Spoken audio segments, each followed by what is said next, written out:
It's time to take a look at what's happening around Wyoming for Thursday, January 23rd. From the Cowboy State Daily Newsroom, I'm Wendy Core. A Gillette man has been charged with second-degree murder, accused of shooting his sister as she burst into his mother's home Monday. 26-year-old Vincent Hackett could face between 20 years and life in prison if he's convicted. According to Crime and Courts reporter Claire McFarland, Hackett told his mother after he shot his sister, quote, "Give me a hug because I'm going to jail." The mother and daughter were cleaning a house together and drinking. The brother's also there. This escalates to a conflict where we have a verbal argument, and then we have the alleged victim taking off, coming back, getting in an argument, and then he kind of pushes her out onto the porch, according to the court documents, and deadbolts the door. So she's banging at the door, wanting to come in. The affidavit says, related from a witness statement, that the door swings open. So this, I think, is where the argument is going to play out over the next months or weeks. How did the door swing open? What kind of entry are we seeing? Is there a threat? So those three factors, I think, probably are going to weigh on the case going forward. Hackett's bond is set at $750,000 cash. His preliminary hearing is set for January 30th. With sustained winds reaching 60 miles per hour and gusts hitting nearly 90, Tuesday's wild winds were some of the worst Wyomingites can recall in recent memory. The Wyoming Department of Transportation reports at least 9 semi-trucks were blown over around the state, the most in one day in at least 2 decades. Cowboy State Daily's Andrew Rossi reports that WYDOT is rolling out a new notification system for drivers, warning them of the dangers of driving on windswept highways. They've started a new signage system that's giving people more information about not just what kind of wind risks they're facing as they drive on Wyoming's highways, but what kind of blowover risk their vehicle faces. So with this new system, it's not just saying high-profile vehicles can't drive on these roads. It's providing the gross weight of the vehicle. So saying if your vehicle's not above this weight, it can't drive on these roads or it's going to get blown over. WYDOT hopes the new signage it's been using will reduce the number of future blowovers, but winds are always a hazard on Wyoming's highways. Well, a year ago, artificial intelligence didn't even get a mention as TerraPower was working to develop its novel nuclear plant in Kemmerer, the first of its kind in the nation. But AI is definitely in the driver's seat now. Cowboy State Daily's Renee Jean reports that TerraPower, founded by Bill Gates, has inked a deal with Saby Data Centers, the largest independent data center provider in the country, to investigate how its nuclear power plants might help power Saby's growth plans. The opportunity with AI is really big. Put a simple ChatGPT query out. It takes 10 times the power that a normal Google search takes as far as processing goes. It's like, think about Cookie Monster and cookies. And that's what's happening to the data centers here, is they are just going to gobble up power. A lot of them are looking to nuclear power to help fill that need. The rise of AI is expected to drive U.S. electricity demands through the roof. Goldman Sachs analysts have predicted a 160% increase in data center power demand alone, reaching 200 terawatt hours per year sometime between now and 2030. I'll be back with more news right after this. Attention all seniors 50 and older, the Wyoming Senior Olympics 2025 Winter Games are coming to beautiful Pinedale, Wyoming from February 20th to 22nd. Compete in a variety of events including the indoor mile walk, Nordic skiing, pickleball, snowshoeing, and swimming. Don't miss the celebration banquet on Friday night, February 21st, sponsored by Jonah Energy, LLC. For more information, call us at 307-321-0699 or visit www.wyomingseniorolympics.com. Register by February 9th. Well, when Wyomingites want to escape the worst of winter, they head to all parts south. But the sunny south is digging out from an unprecedented snowstorm Tuesday and Wednesday. Areas around New Orleans got more than a foot of snow, while Pensacola, Florida, broke a 130-year-old record with 5 inches. Cowboy State Daily's Andrew Rossi spoke to Paul Knapp, a transplanted Pinedale resident who's found himself the local snow expert in his Louisiana community. Said he jumped on his golf cart and just started cruising through his neighborhood, and everybody was having a good time. They were enjoying the snow in the south. The forecast for the rest of the week in the southern U.S. has higher temperatures and plenty of rain. That'll be enough to clear the roads and unfreeze the region. But until then, Knapp and many others are making the most of it while it lasts. And that's today's news. Get your free digital subscription to Wyoming's only statewide newspaper by hitting the daily newsletter button on cowboystatedaily.com. I'm Wendy Core for Cowboy State Daily. Want to stay in touch with what's happening around Wyoming? I'm Wendy Core, host of the Cowboy State Daily video newscast. From Mountain View to Upton, from Jackson to Cheyenne, our reporters are out there finding and telling the stories that matter. Every day, I talk to the talented journalists who are covering the topics, issues, and people that are important to Wyomingites. And in our daily newscast, I bring you their stories. Tune in to Cowboy State Daily video news every morning, only on cowboystatedaily.com. In southwest Wyoming, wide open space is waiting. This is how we explore it. In Rock Springs and Green River, Wyoming. Plan your adventure at explorewy.com.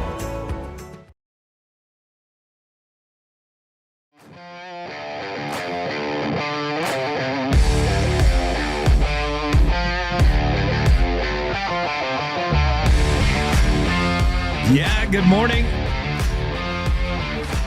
Bills offering property tax relief sail through the legislature, even if they are a Band-Aid, not a permanent solution.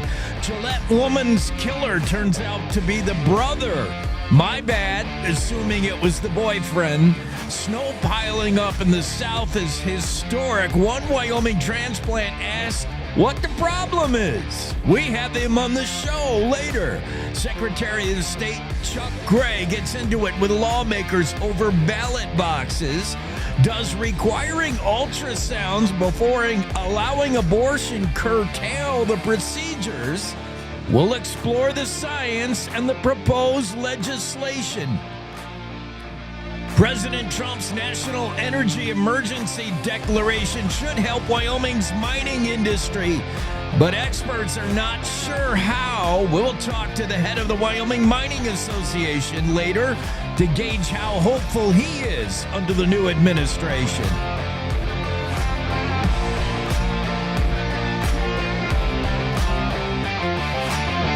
Yeah, Los Angeles is on fire again. It's National Pie Day, and we're still counting up how many trucks blew over on the highway this week. In Wyoming, it's a winter sport. Yeah. Good morning. It's a Thursday edition of the Cowboy State Daily Show with Jake, and we got a lot of special guests, a lot of guests in general. Jen Coker will be joining the show later. Don Day, meteorologist. I'm going to ask him if he feels like he could get fired. There was a meteorologist. I don't know exactly how I want to pose it with Don, but there is a meteorologist who was fired over his comments regarding Elon Musk's supposed Nazi salute. The whole world can't tell what Elon Musk was doing. Let's face it, Elon Musk is socially awkward. His ex-wife, his kid, everybody who's been around him says, yeah, he's a kind of socially awkward dude. So maybe he didn't know what he was doing. He just felt like he had to do something. Is he making a Nazi salute? Some people think so, some don't. This TV meteorologist popped off about how he said it was, and he got fired. Jackie Dorothy will be on today. Mark Hines. Special guests in the third hour include Travis Detai. He's the executive director of the Wyoming Mining Association. He's hopeful about the new administration. Trump coming in, signing an executive order that could help out the mining of coal, natural gas, oil, trona. Could help a lot with the whole BLM issue. You got to read through the executive order first. All the energy folks, energy extraction people in Wyoming still trying to figure out what it means, but they know one thing. Life is going to be better out from under the 4 years of the Biden administration. Paul Knapp will be here. He's that guy from the Pinedale area. He graduated Big Piney. He's a piney puncher. Paul Knapp, and he moved down there just south of Baton Rouge, Red Stick, and of course they got snow down there, and they're having snow fights on Bourbon Street, snowball fights, and Paul Knapp is like the one go-to guy for those that are, nervous and scared about this. So most people are playing, they're having fun. It's just a big old bash. But Paul Knapp, still it's a lot of snow, and Paul Knapp's helping people get around and telling them what they should do to keep their pipes from freezing, etc. He'll be on the show. And Renee Jean in the final hour, along with Ask Abby, possibly our most asked for, our most popular segment, Ask Abby. Let's get into the weather forecasting and all that kind of stuff. That's how I'm still figuring out the new way to start the show. If those of you who are loyal listeners, viewers, you'll recognize that we kind of shook it up. We kind of moved it around the beginning of the show. And the idea is this 4-hour podcast radio show thing can live anywhere, not necessarily live in the morning where you may enjoy it, but it could be on your radio station in the afternoon. It is just a generic 4 hours of floating entertainment. We don't know where it'll be. So I'm getting used to that. We also have some radio requirements that make us be a little more time sensitive, a lot more time sensitive than I've ever been. Normally, I just do what I want when I want, and apparently that's not going to work, which sucks. Because I got used to doing what I want when I want. Now I got a wife that tells me that ain't going to work, and I got a boss that says that ain't going to work. So darn for me. Today's Wyoming sunrise captured by Chris Galvez. It's right off of Happy Jack Road, west of Cheyenne. Chris said, I love the vastness of the sunrises here. They seem to wrap around the house for a 360 view of color. Yeah, I'll say. Dang, Chris. That's pretty nice. I love it. Let's take a look at your weather forecast around the state. It's not bad. It's not the deep freeze anyway that we were doing. Thank goodness. But it's not like winter is over either. Day weather forecast, mostly sunny, breezy in Casper, highs 25. Lander, sunny, with highs near 25 as well. Shoshone, sunny. Highs around 17. Down in the southwest part of the state, Evanston, you'll be sunny, 23. Rock Springs, sunny, 22. Cokeville, not quite as warm, but sunny, 14. Pinedale, Wyoming, sunny, highs near 18.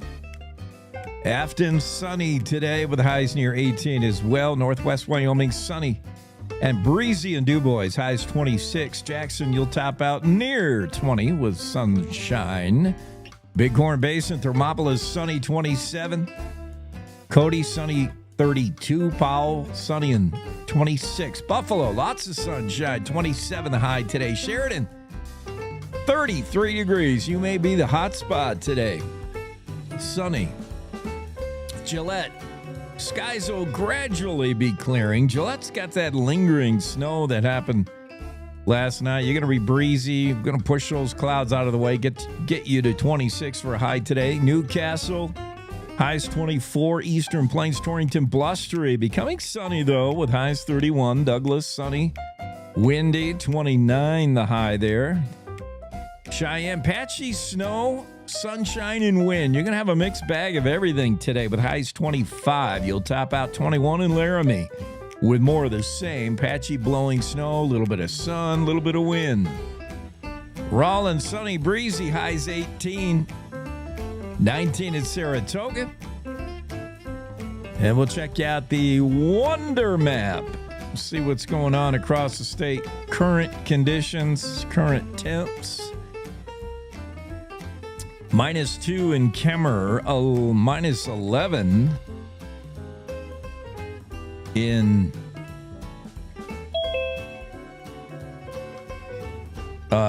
Star Valley.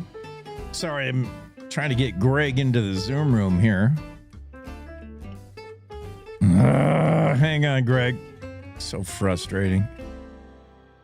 11 degrees in Worland, 18 in Cody currently. Cheyenne, you're about 15, 8 in Rawlins, 5 in Rock Springs. So over there in the western part of the state, seeing a lot of minus signs in front of your digits.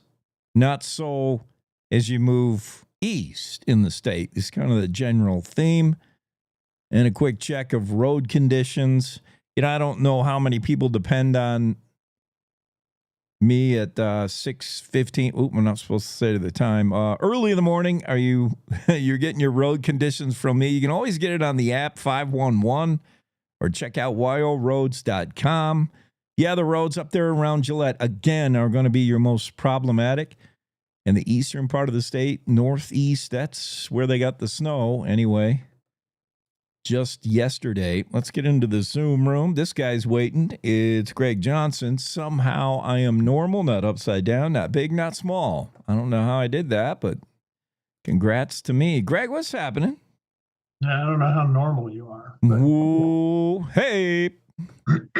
Yeah, maybe not. I got some cool guests on. Thankfully, I have some help booking guests. It's just, I don't know. It's too much for me to, also book my own guests for the most part. I try, but now I'm getting some help, and it's great because we got two guests we've never had. Travis Deti will be with us, and he's the ED of the Wyoming Mining Association. He's going to help us unravel, I hope, the new executive order from Trump, and whether that's good news for Wyoming. We all think it will be. We're just not sure why and how. Paul Knapp will be here as well. He's a former Pinedale big piney puncher. I'm going to ask him first off, Paul Knapp, if Greg, have you ever seen a photo of him in the story that Andrew did? I think I did. He's a big boy, and he graduated Big Piney in 1976, 75, something like that. So I wondered if he played for the Piney Puncher. I mean, a guy of that size. This is a little high school. And they're famous for punching above their weight. Like the Piney Punchers, historically, have always been a very successful program in football. And you wonder how, because there's nobody at that school. Every male of age, it's like conscripting Roman soldiers or something. Every boy in that school has to play football or you wouldn't have a team. So he must have played. We'll find out. Mostly we want to find out how Louisiana is dealing with the snow because that's where Knapp lives now. And he's for him, it had to be deja vu all over again. He's like, snow, big deal. Thought I got rid of this, though. Another opportunity to make fun of the South although some areas didn't get just a little snow. Some places got up to a foot, Yeah. And then for those guys, they're like, well, we got a foot of snow and the old record was 3 inches, Yeah.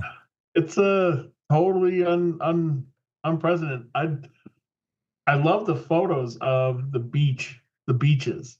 Oh, I did. Where I you haven't. got the palm trees and beaches, and there's like snow all over them. Oh, that's nuts. I haven't seen those. I saw one of the highways, and there's significant snow. And let's be fair. I mean, it's fun to make fun of the South sometimes about how they handle, 2 inches of snow. But to be fair, this is more than 2 inches. And when I say handle, they just don't have the snow plows. In Louisiana, they had to get them from the state next door. And without the plows, we're running around thinking we're all cool in Wyoming, like, we still drive to work when there's a blizzard. Well, without the snow plows, it's deep. And you got 2-wheel drive, you're not going anywhere. And I saw photos of the highways. People abandon their cars, walking. Yeah, there's no plows. They have no need for them, so they got to go get them. But they're also doing stuff that they have been able to do, having fun. I mean, I love the photo of these guys having a snowball fight on Bourbon Street. Yeah, they're out sledding. They're making little snowmen. I mean, so it's cool that they're also having a lot of fun in it. Yeah, it's a Bourbon Street snowball fight. You can tell me the last time you saw a photo like this. Dang. This is, French Quarter. Eric Walker, sous chef, takes a break from the hot kitchen and comes out to toss a snowball. That is nuts. Snow down in Louisiana. The guy behind him looks like he's gonna ambush him or something. Yeah, he's throwing the creep on him, man. He's ready to pull out his 9. I don't know. That's fun though, and for the most part, that's what Andrew, when he was talking to Paul Knapp, said. Yeah, for the most part, he helps some people. He's like, you want to run trickle some water for your pipes don't freeze, and you want to get ready this way. They had plenty of warning. He said, for the most part, people are dealing with it. I think it's fun, unusual, and yeah. Well, he's kind of helping out his neighbors who haven't been through it. Saying, "Yeah, I'm from Wyoming. I know what it's like." Yeah. And then he forgets to take his own advice. Yeah, his pipes. I don't know if his pipes froze, but he forgot to leave the water trickling. Yeah. But just the reassurance of seeing Paul Knapp drive his golf cart down the road, during all this snow. It's when I could just imagine these people from south of Baton Rouge, the town that Paul lives in, actually. Gonzales, I can just imagine, they've never seen snow, many of them, and they got to be kind of nervous, like, just like your dog or your pet the first time they see snow. They're like, is it okay? Can I touch it? Like, what? And you see Paul Knapp just driving his golf cart down the road, and you're like, oh, all right, must be all right. He's okay. Fun in Louisiana, Florida, Bama. Dang. We're living in crazy times. Don Day says, it's kind of unusual. He even admitted it. Getting a weather guy, getting Don Day to say, weather's extreme is hard. And he's like, it was once in a generation event. Man, the wind, I can hear it whistling outside. Oh, yeah. Well, you've got wind down there. I could never live in Cheyenne. Too many people, too much wind. I need quiet, and I'm never. Who's a fan of the wind? Nobody except power generators putting up them windmills, wind turbines. Chuck Gray got into it with legislators over this ballot drop box thing. Both accused the other of gaslighting. It's like the term it's actually old. Was added to the dictionary like few years ago. Everybody was accusing everybody of gaslighting. That was the popular phrase. It's being tossed around now in the legislature again. A bill that would ban drop boxes for voting. In other words, these are just like, your mailbox, your post office box, only you can drop your ballot in there. You can also drop anything in there. Incendiary device, whatever. Letter to Santa. And Chuck Gray says you can't just have unmonitored ballot boxes hanging around. Meanwhile, there's no evidence any of them were tampered with. And Mike Yin out of Jackson got into it with Gray a little bit. He's like, are you accusing our county clerks of doing something illegal? Or, motions were high, according to Leo. And the clerks themselves, too, they say, hey, it's our... it's up to us. Yeah. It's not you. And Chuck says, no, it is me. And right. And basically he was saying they're breaking the law because he says they're illegal. And he put out a thing before the election saying they're illegal, and some counties still use them. So it'll be it'll be it's an interesting thing, and that is the thing that there hasn't ever been any evidence in Wyoming of any kind of fraud. Although, I mean, you saw what happened. Where was it? Was it Washington or Oregon? Somewhere in the Pacific Northwest, right before the election, someone did put some explosives in a couple of those drop boxes and blew them up, and they had ballots and stuff in them. So I think I heard about that. Right. Yeah. Hey, having been in this industry a long time, I remember at the print papers where we had our paper boxes. you wouldn't believe the things people would find in the paper boxes when they go change out the papers. I Mm. mean, Mm-hmm.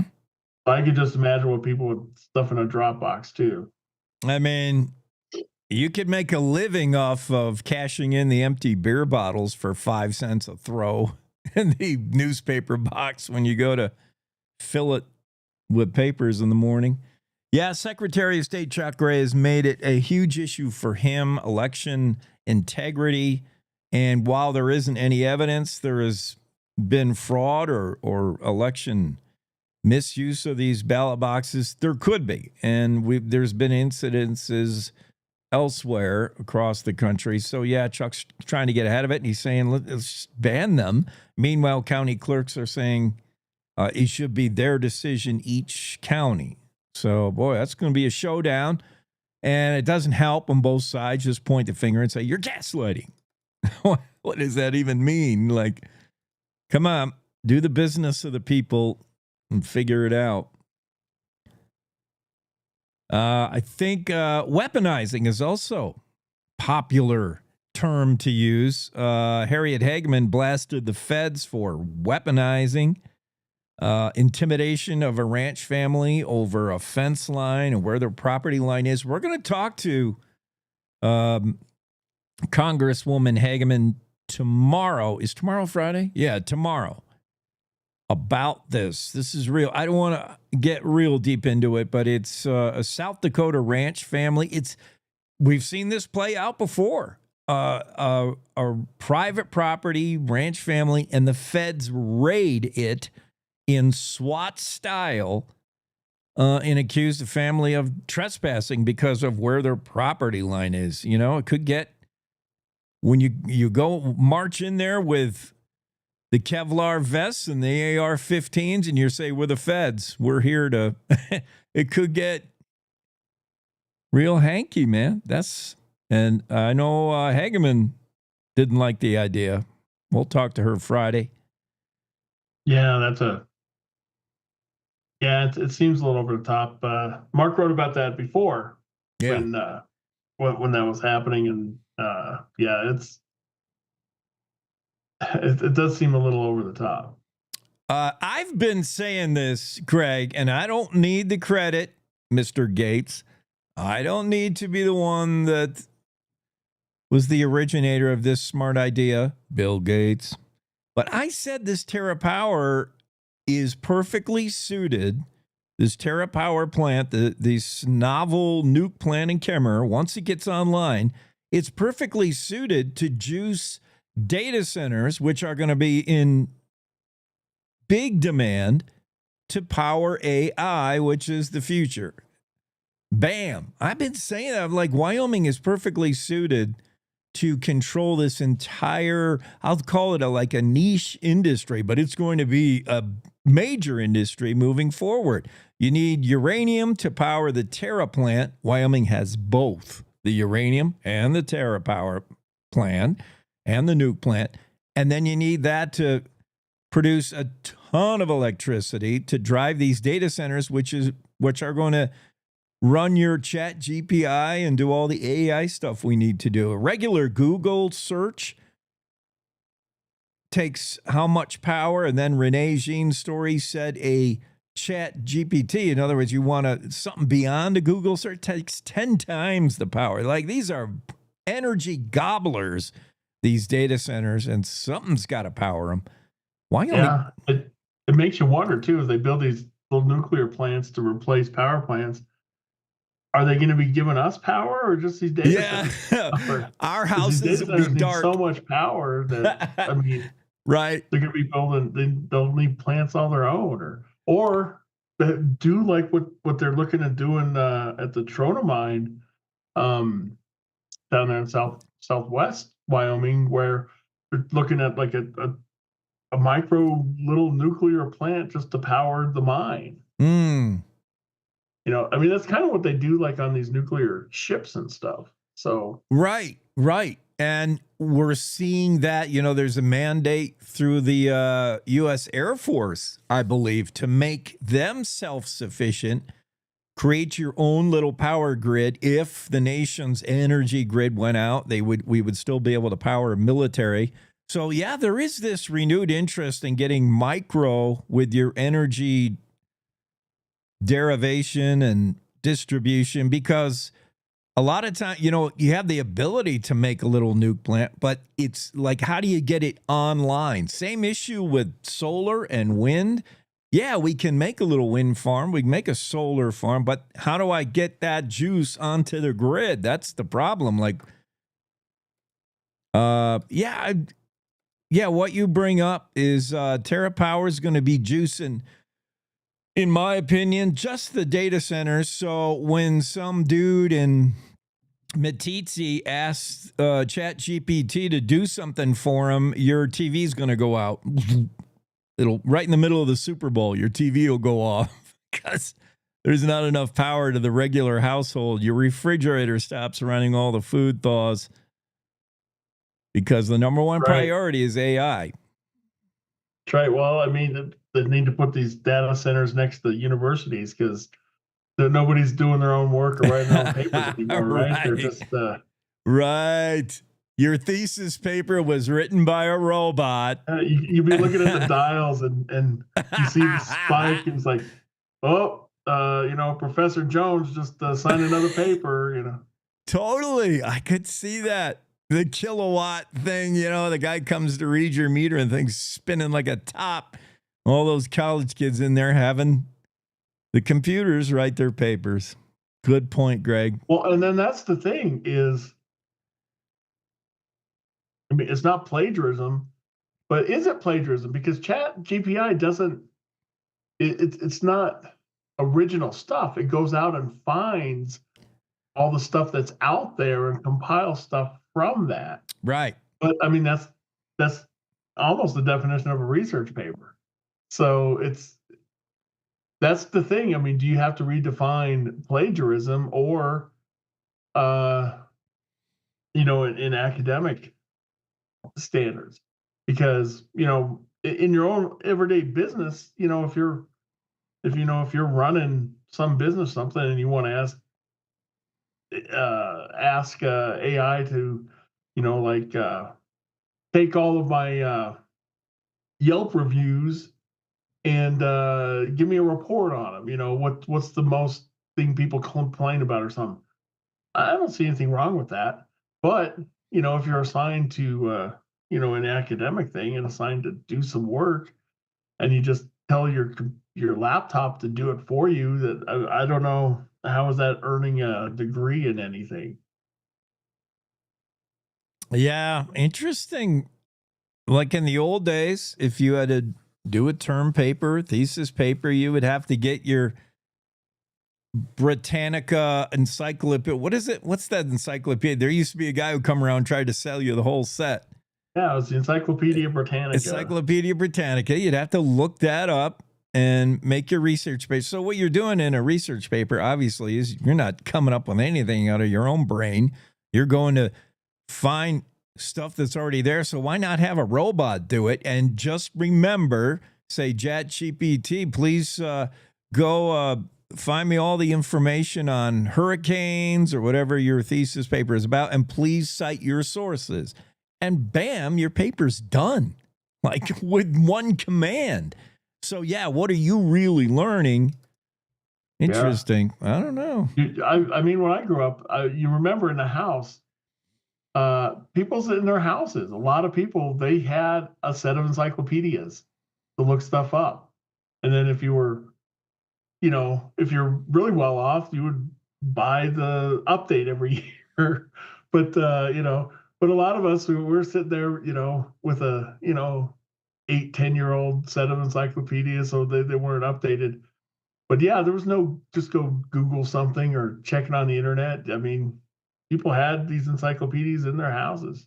To look stuff up. Yeah, I remember there was people in my neighborhood. Yeah, we didn't have them, but there was always a go-to family like, oh yeah, Joey's mom and dad got a set of those. We can go research there. And then we went to this other family, I can't remember their name, but they had a swimming pool. You go to other families in the neighborhood for whatever you need. One's got a pool, one's got the set of encyclopedias. I don't know. There is some evidence that ultrasounds prior to an abortion could dissuade a woman from getting the abortion if she sees a living thing inside of her. There's differing science. I went and researched. I look at a whole bunch of documents. I didn't ask ChatGPT to do it. I did it myself. And I always thought when a woman gets an ultrasound, if she's contemplating abortion and first gets an ultrasound, I thought that was significant in dissuading the eventual abortion, and she would change her mind. That's the rhetoric I heard and thought I knew. And then I looked it up, and the science says, and the research says, there's little evidence that there's any difference, maybe slight, but probably not much. And that could be at the heart of this House committee bill that passed, House Bill 64, passed 701.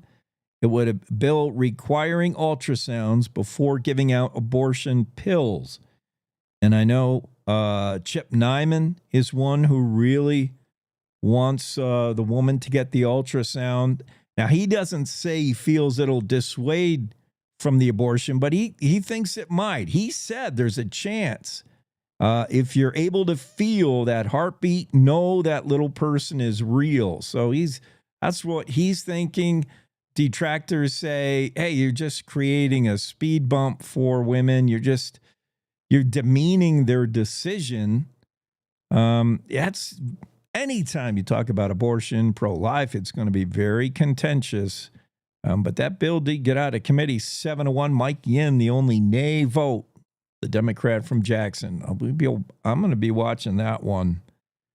Yeah, well, that's the thing is, Wyoming doesn't want abortion. Wyoming, we passed 2 abortion bans a couple of years ago, and that's been held up in court, and that's why it's still legal here. But it's not still legal here by a majority of the lawmakers, and frankly, probably most of the people here. So, yeah, if the courts are gonna,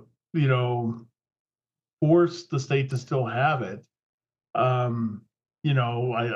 understand. I'm not saying it would be my top priority, but I understand the thinking of, we're not obligated to just make it as easy as possible to do it either.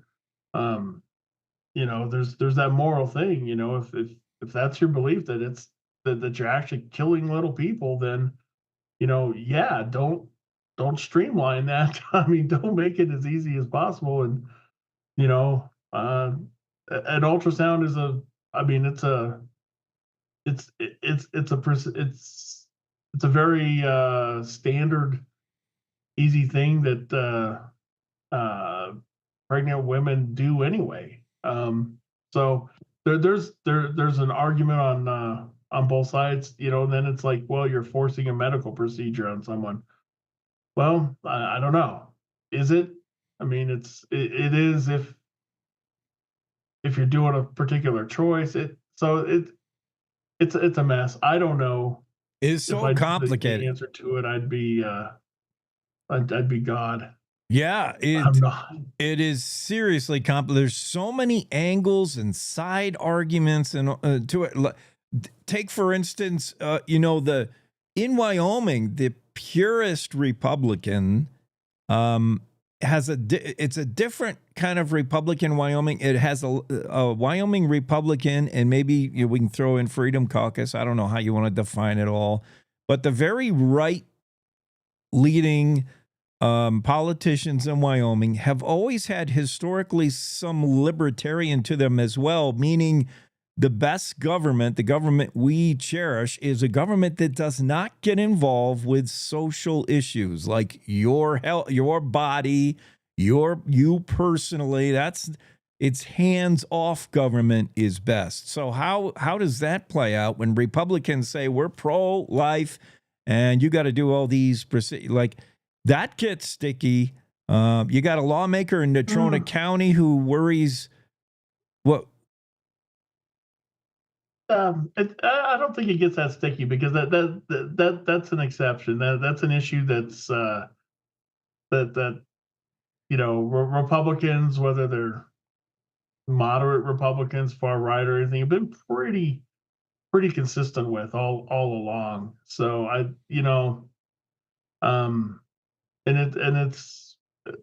may be the exception to government intrusion, because it's not like they're trying to take your water rights from you or something. It's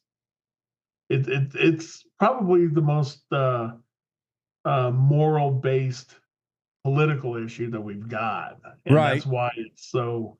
I agree. I totally agree with that. But I'm just trying to respect a number of people who testified against this bill, describing it as government overreach and intrusion into private healthcare decisions. And that's a place where government, at least Wyoming's right-wing government, has said it doesn't want to go, is in your bedroom, in your private healthcare decisions, etc. So I just think it adds a nuance. It adds a little something to think about. There's a Natrona County lawmaker who says his county in Wyoming has become an abortion destination place. So, yeah, I mean, what is your stance on abortion, Wyoming? Ex-former legislator Jeanette Ward said abortion is not health care, it's death care. It's, I don't know. There's no easy solution, Greg, as you said. It's always going to be contentious. But that bill, another one that deserves close watching. Leo Wilson has the story. Out of committee 7-1 is House Bill 64, requiring ultrasound before 48 hours before an abortion. What else is happening in the news that we might be able to solve a little easier? Not that we have to have solutions to all our news. I don't know if we're going to solve it, but it's quite a story up there in Gillette with that shooting. Yeah. The details from the affidavit that Claire got on that is, man. Yeah. Got a sister in the face. I mean, yeah. Not good. And the mom was there. There were kids there. It's just a really. I mean, yeah. This was not a Leave It to Beaver family. There was drinking and supposed drug use from the victim. All of them were drinking on a Monday in Gillette. Not that there's anything wrong with a Monday, but, nothing good is going to come from day drinking and cleaning the house, and things got crazy. And it isn't just a one-off incident. Apparently, Vincent Hackett, 26-year-old, he and his sisters have argued their whole lives. They've never seen eye to eye. Vincent doesn't appreciate the fact his sister, Haley Martinez, now dead, was, in his words, a habitual drug user, and he just didn't like her lifestyle. She has kids. And you can imagine brother and sister arguing about how they live their life, for sure. A lot of that happens in a family, but what doesn't happen in the family is somebody pulls out a gun and shoots sister in the face. And I heard Claire McFarland, her video bit with Wendy Core, saying a lot of the trial may hinge on how somebody entered the house. Apparently Haley stormed out of the house when she heard people talking about her and then tried to come back in. And will this case hinge on how someone came into the room? Because we have a brother that has not denied the shooting. The eyewitnesses right there. In fact, the brother hugged his mom and said, "No, but give me a hug now because I'm headed to jail." So this shouldn't be a long trial for second-degree murder, in my opinion. But Claire said this could hinge on how someone opened the door, whether they were allowed in or stormed in. I'm like, day drinking, shot in the face.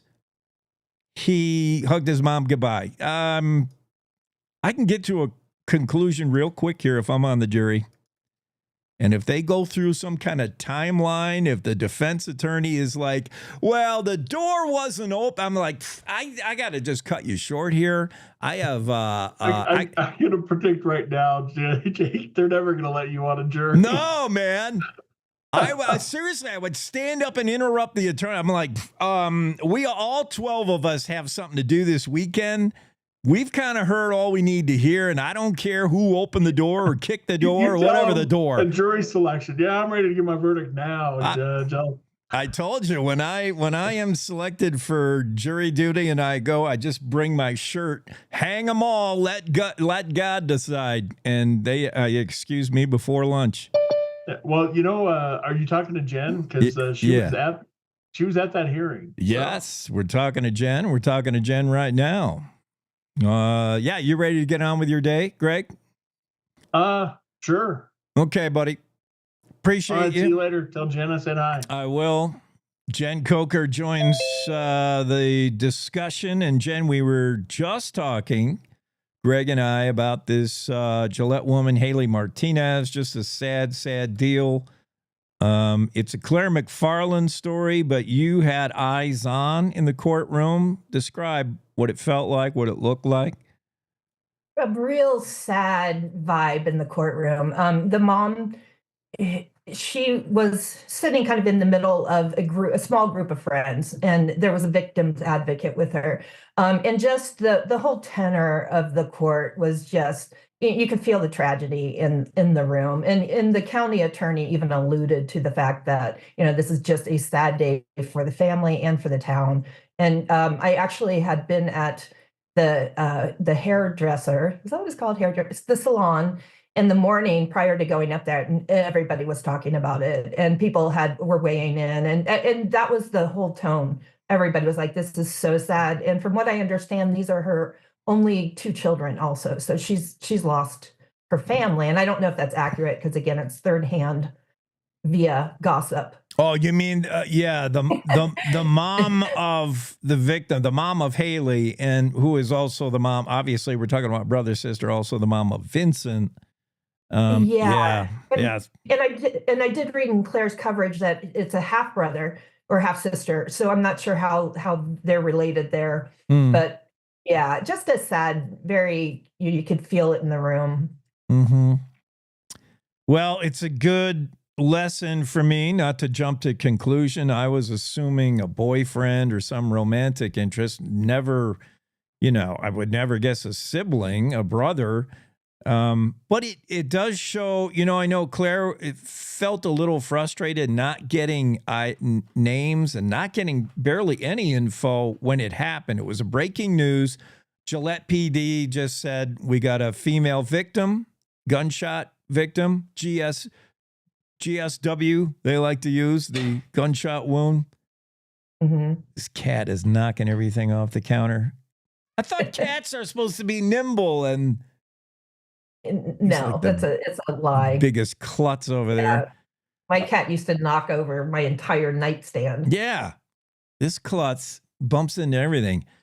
Yeah, where was I? Oh, yeah. So obviously the cops knew the deal when they went in. They knew a brother shot his sister. There's no need for the public to worry that there's some gun-wielding maniac. Well, we know what happened, and we'll release the info when we feel like we can release the info. So I do understand now, looking back, how it played out. But still to understand is second-degree murder and a trial. I mean, how much came up?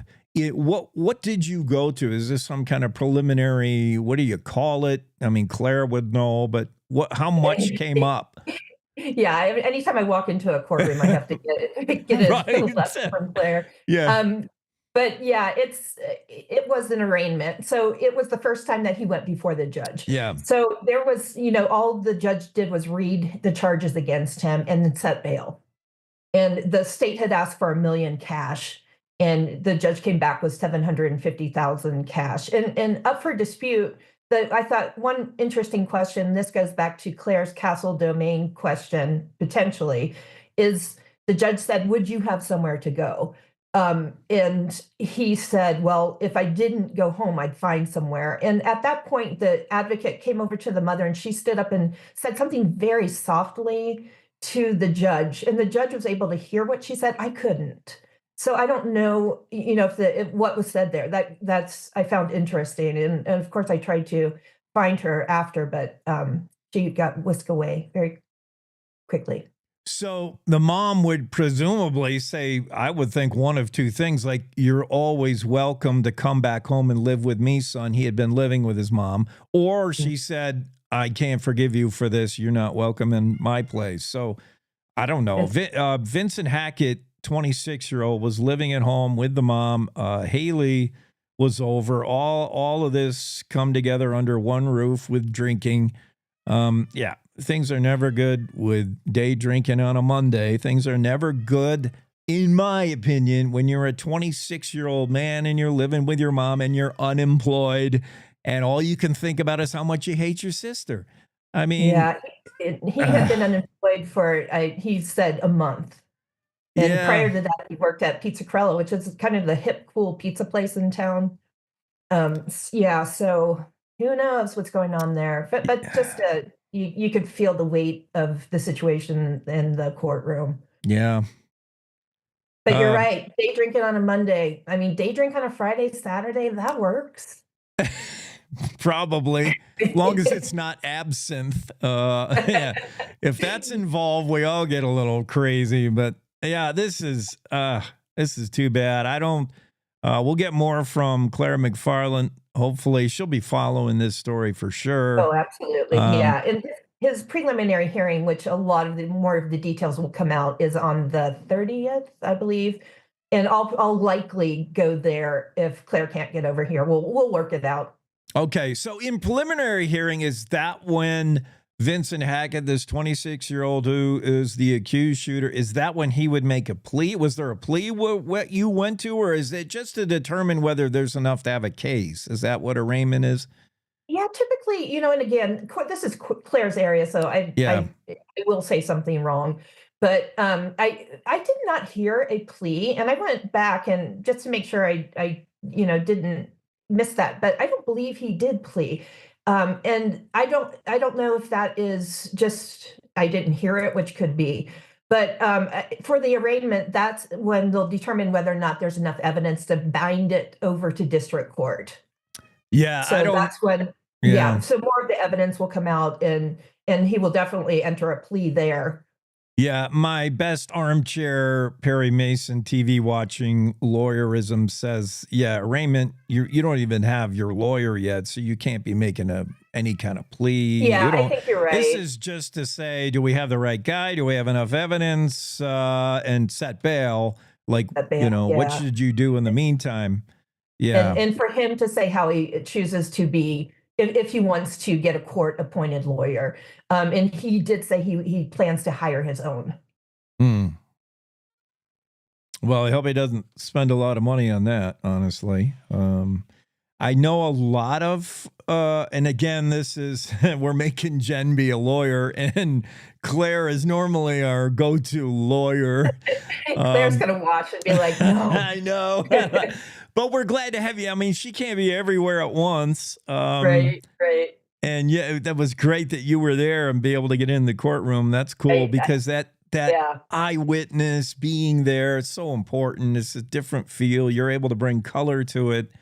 Absolutely. Yeah. And that's the challenge, of course, in our state. We can only be here, but it's also the benefit of having us spread all over the state. So we can kind of do assists for one another. Yeah. So, what I was saying is you're not a Claire, so you may not know, but I see a lot of people in the comment section commenting. Some people are saying, some people probably not from Wyoming are saying guns. That's to blame. And of course, they're shouted down in the comment section. It's not a gun that killed Haley. It's her brother. And whether, the gun's the instrument.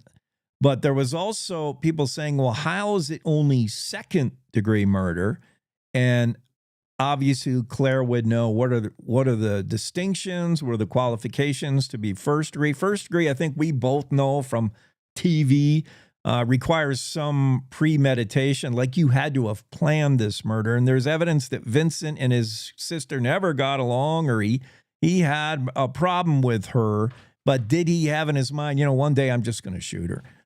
That would, I would assume, be first degree murder. This just sort of cooked up in the moment, probably alcohol influence, like came to a head. That would, to me, be second degree murder. So I could see why the second degree, and I don't know. What do you think? That's my understanding too. The premeditation, I think, is the determining factor. And again, I think Claire's question about how she entered the house, and I think she told me it was castle domain issues that she was very interested in. So I'll talk to her more about that also. But I think that's going to be a very interesting question in this case. Yeah, and Claire does seem to be hung up on that. Like she thinks that's important. And she even put in the story that Vincent Hackett, the brother, was not afraid of Haley Martinez, the sister. In other words, like if she was trying to get into the house, it's not like he was worried she was going to bust in there and shoot the place. Like he wasn't scared of her. That wasn't apparently his motivation. I don't know why so much is hinging on how she gained entry into the house. This guy shot her in the face. Anyway, that's me. Yeah, we don't know, Jake. This is why we're not lawyers. Right. This is why we are where we are. Right. We're never going to get anywhere until we go get that law degree. We can't just pop off on. I pushed Claire daily to go to law school. She should. Well, Jimmy would hate me for that one. She could teach law school at this point. But yeah, what else? Anything else going on in your world, Jen, other than the ugly crime and court beat?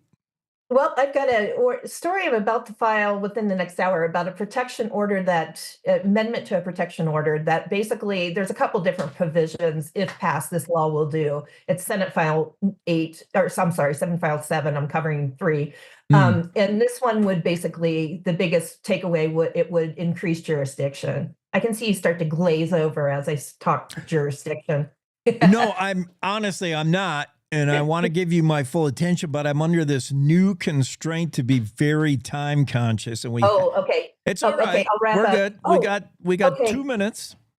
Okay. The one thing I'm very excited about this feature is on, and he is a DCI commander. His name's Chris McDonald, and he is in charge of internet crimes against children. And he just finished the FBI Academy, and that's not what this story is about. It's a feature about him and the work he does. So I'll have that for the weekend, and I'm excited. I can probably twist his arm to come on and talk to you, Jake, if you're interested. I would love to talk to any DCI guy. It fascinates me what they do. It's fascinating, and the work this guy does too. It's just impressive. And he used to be UC undercover. UC. Yeah. Oh, undercover. Is that what undercover? Oh, you people and your acronyms. Yeah. He used to be UC. All right. Well, that sounds interesting. Yeah, please tell him we want him on the show. Now, we can't pay a lot. No, I'll see if we can bribe him with something. Right. Something good. Okay. Yeah. And then I'm also working on, I'm excited about this one too. I'm working on a feature on Joanne Barron, who is one of our columnists, and she is just a herald reporter. I'm so excited to meet her because the stories people tell about her, I'm just top-notch reporter, but she kind of had every class act. Class act, but just so professional. And I'm trying to, she's been very gracious with me, and I'm still trying to push her. But I'm very excited to talk to her and get her story out. I mean, I've talked to several journalists, longstanding journalists in the state, and they are just like she was. I mean, I have not, people are saying to me, she's as close to perfect as it gets. She's what we're all aspiring to be. Absolutely. Exactly. She set the bar way high, and that'll be cool. Yeah. So look for that one in the next week or so. Awesome. All right. Well, thanks so much, Jen, for popping on. Perfectly timed. Good to see you. Have a great, Thursday? Have a great Thursday. All Or right. have all a right. great whatever day you want. Will do, Jake. All Take right. care. Thank you. Jen Coker joining the show just in time to be able to talk about that Gillette shooting and other stories she has cooked up. Fantastic. It's Cowboy State Daily show with Jake, and we're just wrapping up hour one, segment one. Hour two is going to be jam-packed. We got a lot to do. You're going to love it. It's top of the hour news now with... It's time to take a look at what's happening around Wyoming for Thursday, January 23rd. From the Cowboy State Daily Newsroom, I'm Wendy Core. Wyoming Congresswoman Harriet Hageman is among Republicans in Congress calling out federal officials for an armed, intimidating response to a South Dakota ranch family's home over a 75-year-old property line dispute. Cowboy State Daily's Mark Hines reports that the letter, signed by Hageman, mentions the South Dakota case specifically as an example of an alleged broader pattern of misuse of federal law enforcement against American citizens during the administration of former President Joe Biden. Last year, we reported on a ranch family in South Dakota, and the wife and mom of that family actually is a Wyoming native. And this weird dispute started with the federal government claiming that their fence had crossed over into some national grassland. So they thought they had the matter settled, but then an armed Forest Service agent in tactical gear showed up to hand them federal indictments for allegations of theft of government property. Hageman and the others who signed the letter call the response blatant abuse of government power and unnecessary intimidation of U.S. citizens. The legality of ballot drop boxes in Wyoming took center stage during a discussion in the House Corporations, Elections, and Political Subdivisions Committee on Wednesday afternoon.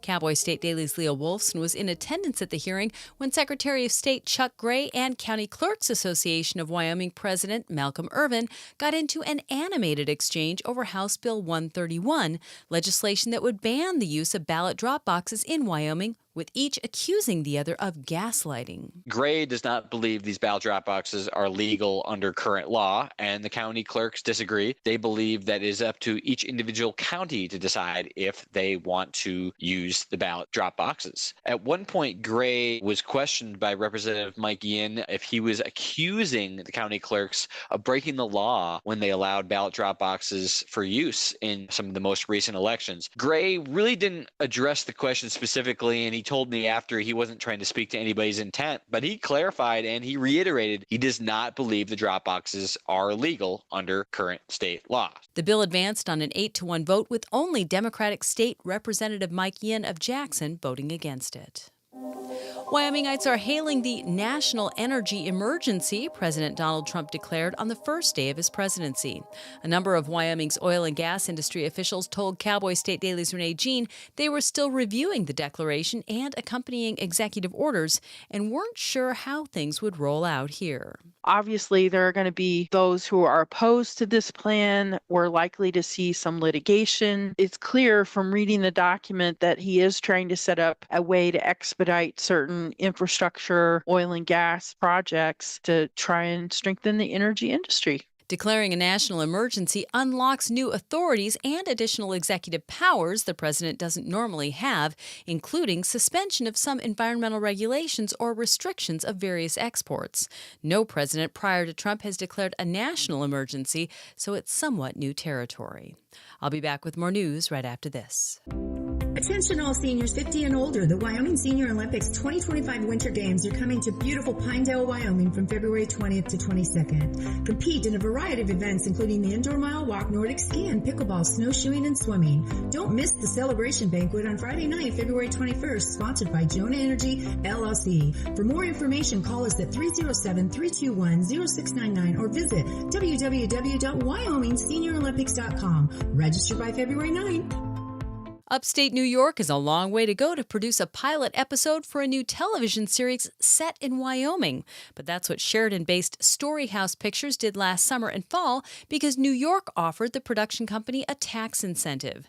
Sean Higgins, who was part of a task force that tried unsuccessfully to revive Wyoming's tax incentive program for the film industry, is now looking just up the road from Sheridan to Montana for future productions. And Cowboy State Daily's David Madison reports that Higgins isn't the only filmmaker looking for such opportunities. He's part of a coalition in Montana. Last night, about 80 filmmakers gathered in Helena, along with legislators, to try and talk up this new bill called the Montana Media Act, which would increase the tax incentive in Montana from about $12 million a year to $30 million a year. Higgins said that when considering the United States and its territories, Montana ranks 41st in overall film production. Wyoming is 51st. And that's today's news. Get your free digital subscription to Wyoming's only statewide newspaper by hitting the daily newsletter button on cowboystatedaily.com. I'm Wendy Core for Cowboy State Daily. I'm Amy Grant, and I want to talk to you from my heart about the heart. There was nothing about my life that said, you have a ticking time bomb in your chest. But I did. I wound up in the office of a cardiologist because I was there with my husband. And at the tail end of that, the cardiologist looked at me and said, I want to see you. No one was more surprised than I was to learn I was living with a rare heart condition. He said, Amy, this condition, you'll be fine, and then catastrophic. A few months later, I had open heart surgery that saved my life. And I owe it to the research and life-saving medical breakthroughs developed by the American Heart Association. I'm grateful for the American Heart Association. Their research gave me more time to do the things I love with the people I love. So listen to your heart. I'm here today because I did. Learn more at helpheart.org.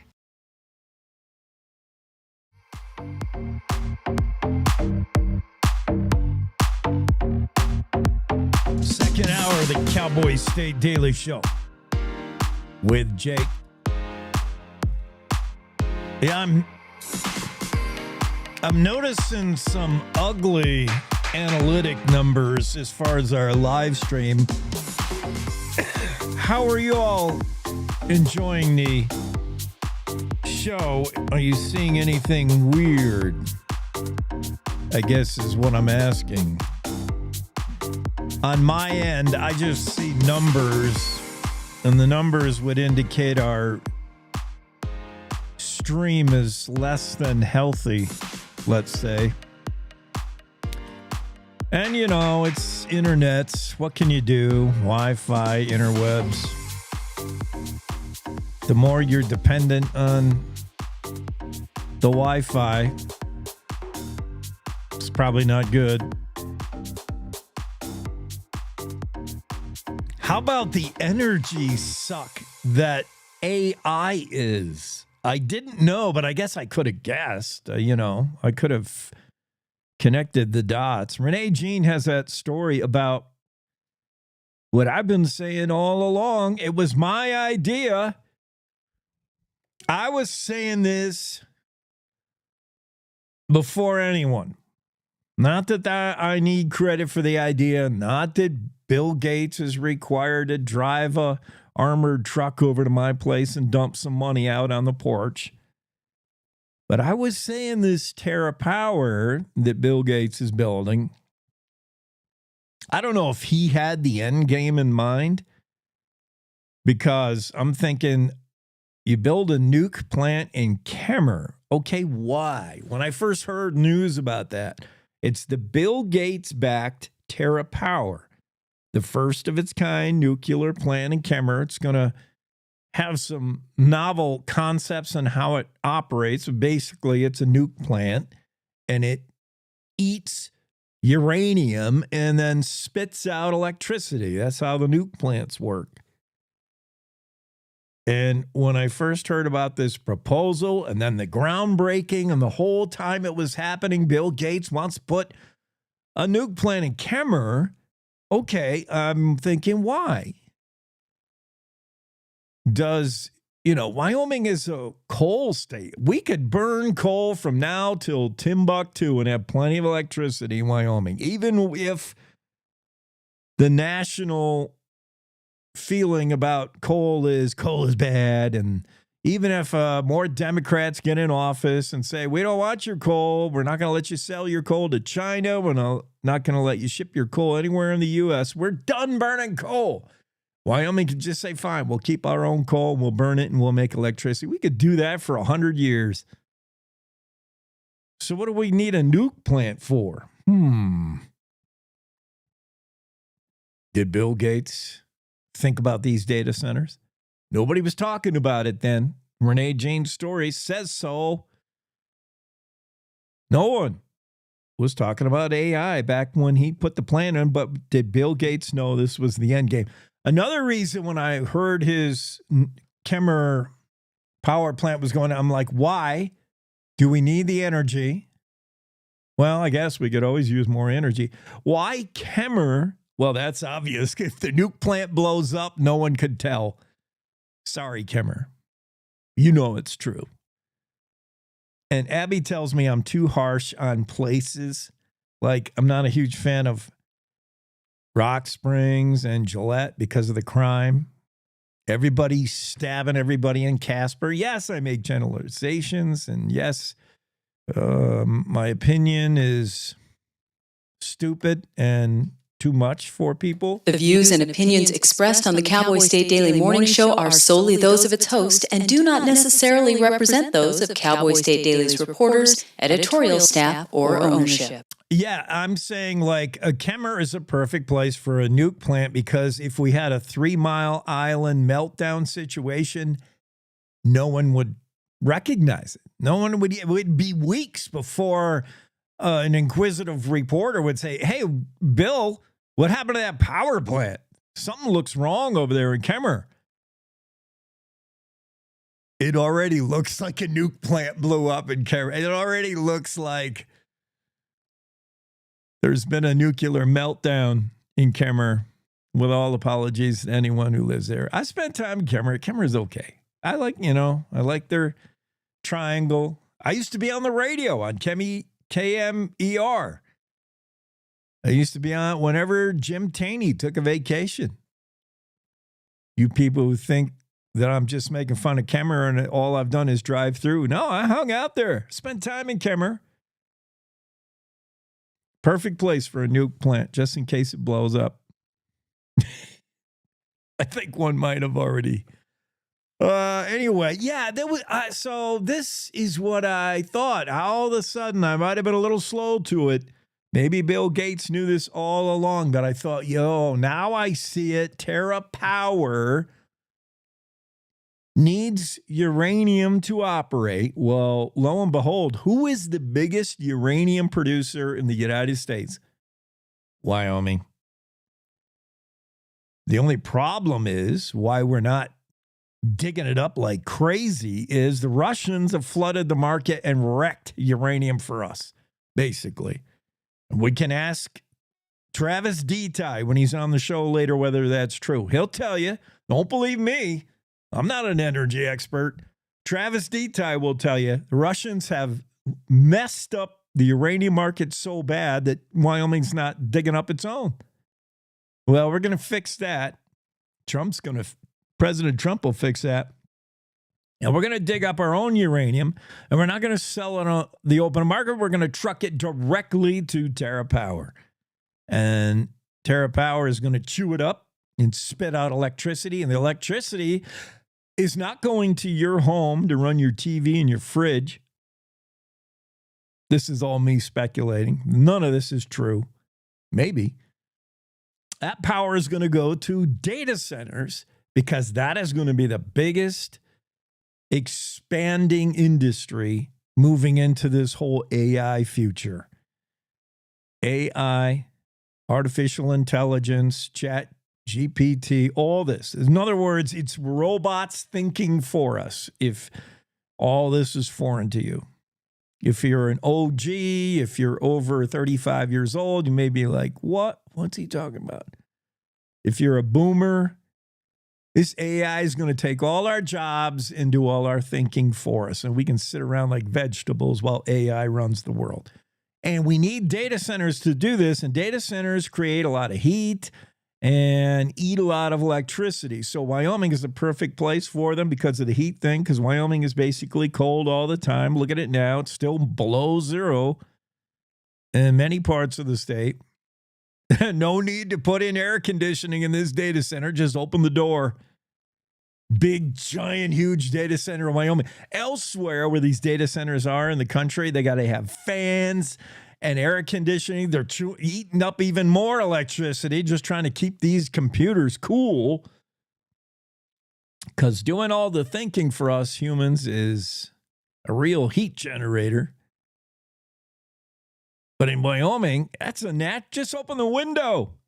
And we keep these computers cool. These giant computer warehouses known as data centers, just going to gobble up electricity like Cookie Monster eats cookies, according to Renee Jean and her story.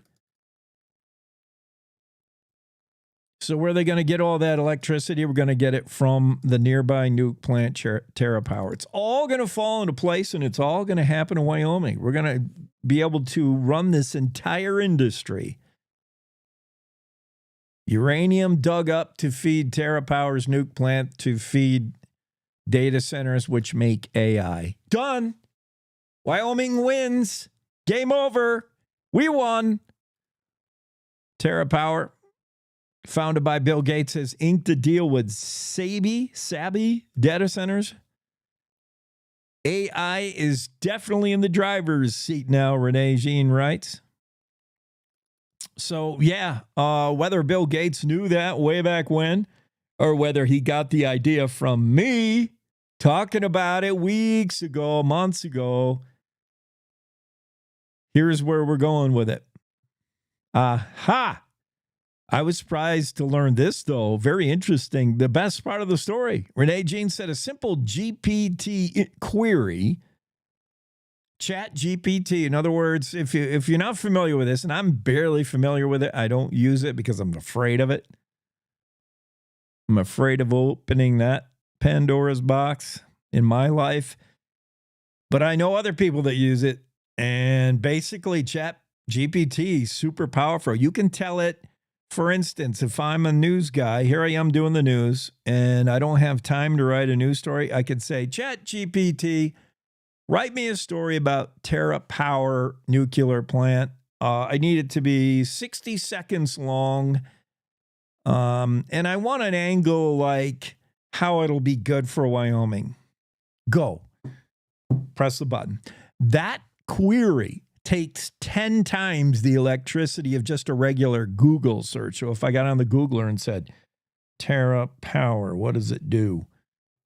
The Chat GPT thing has to do a whole lot more thinking. It's got to go all over the internet to find info 10 times more electricity, according to Renee Jean. Interesting. Renee's going to talk about that story here real quick, and Don Day's on the way with weather. Well, a year ago, artificial intelligence didn't even get a mention as TerraPower was working to develop its novel nuclear plant in Kemmerer, the first of its kind in the nation. But AI is definitely in the driver's seat now. Cowboy State Daily's Renee Jean reports that TerraPower, founded by Bill Gates, has inked a deal with Sabi Data Centers, the largest independent data center provider in the country, to investigate how its nuclear power plants might help power Sabi's growth plans. The opportunity with AI is really big. Put a simple Chat GPT query out. It takes 10 times the power that a normal Google search takes as far as processing goes. It's like, think about Cookie Monster and cookies. And that's what's happening to the data centers here, is they are just going to gobble up power. A lot of them are looking to nuclear power to help fill that need. The rise of AI is expected to drive U.S. electricity demands through the roof. Goldman Sachs analysts have predicted a 160% increase in data center power demand alone, reaching 200 terawatt hours per year sometime between now and 2030. Well, there you go. It's all laid out for you right there. Simple. Computers taking over. Computers need a lot of electricity, etc., etc. You had me sold with the use of TerraPower. Whenever Wendy says TerraPower, she says it with a certain oomph to it.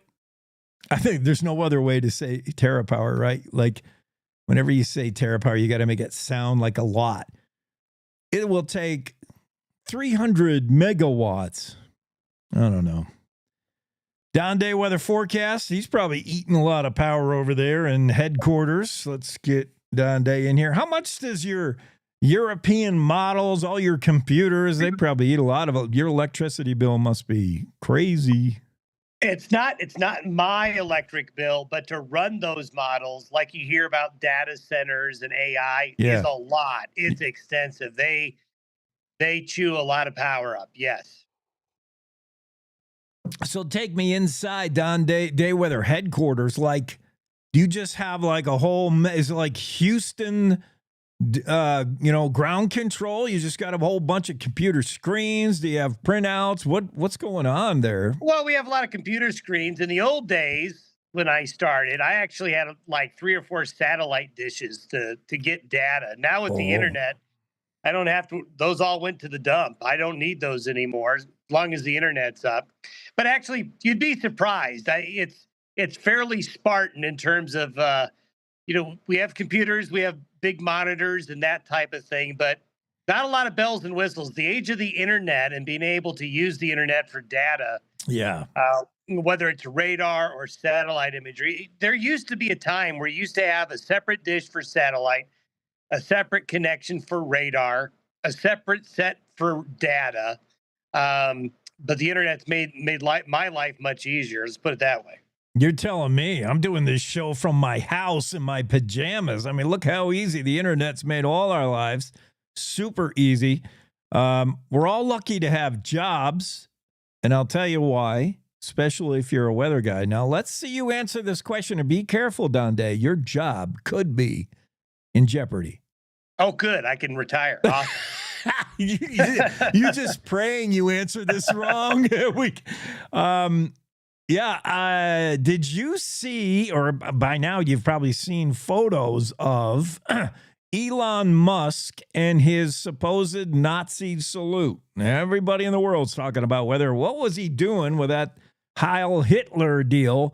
I go on the news source and there's 10 different stories, different people weighing in, from the Saturday Night Live cast to famous actor. Everybody, even Elon Musk's daughter, is weighing in on what she thought the move was. Was it a Nazi salute? Don? Was it? Did I think it was a Nazi salute? Yeah. Well, I think this is really hilarious. I mean, is this really what we're spending our time talking about? Yes, it is. But I was thinking about this. Now, how long has Hitler been dead for? Oh, man. it's just like, how long are we going to milk Hitler for a lot of things? Seriously. So to me, it's just fluff. Doesn't matter to me. I did see somebody post a lot of images of other politicians raising their hand. It's a colossal waste of time, in my opinion. We have other things, other problems to solve, whether or not somebody was saluting someone that's been dead for a long time. Well, it's a colossal waste of energy. Speaking of AI and data centers, yes, we've been with a lot of energy, a lot of effort has been in it. And I tell you, your job was almost on the line because a Milwaukee meteorologist, I was reading in the news, spoke out against the Nazi salute, thought it was a Nazi salute, said so on the air, and he's no longer working for CBS affiliate WDJT. Goodbye. Fired.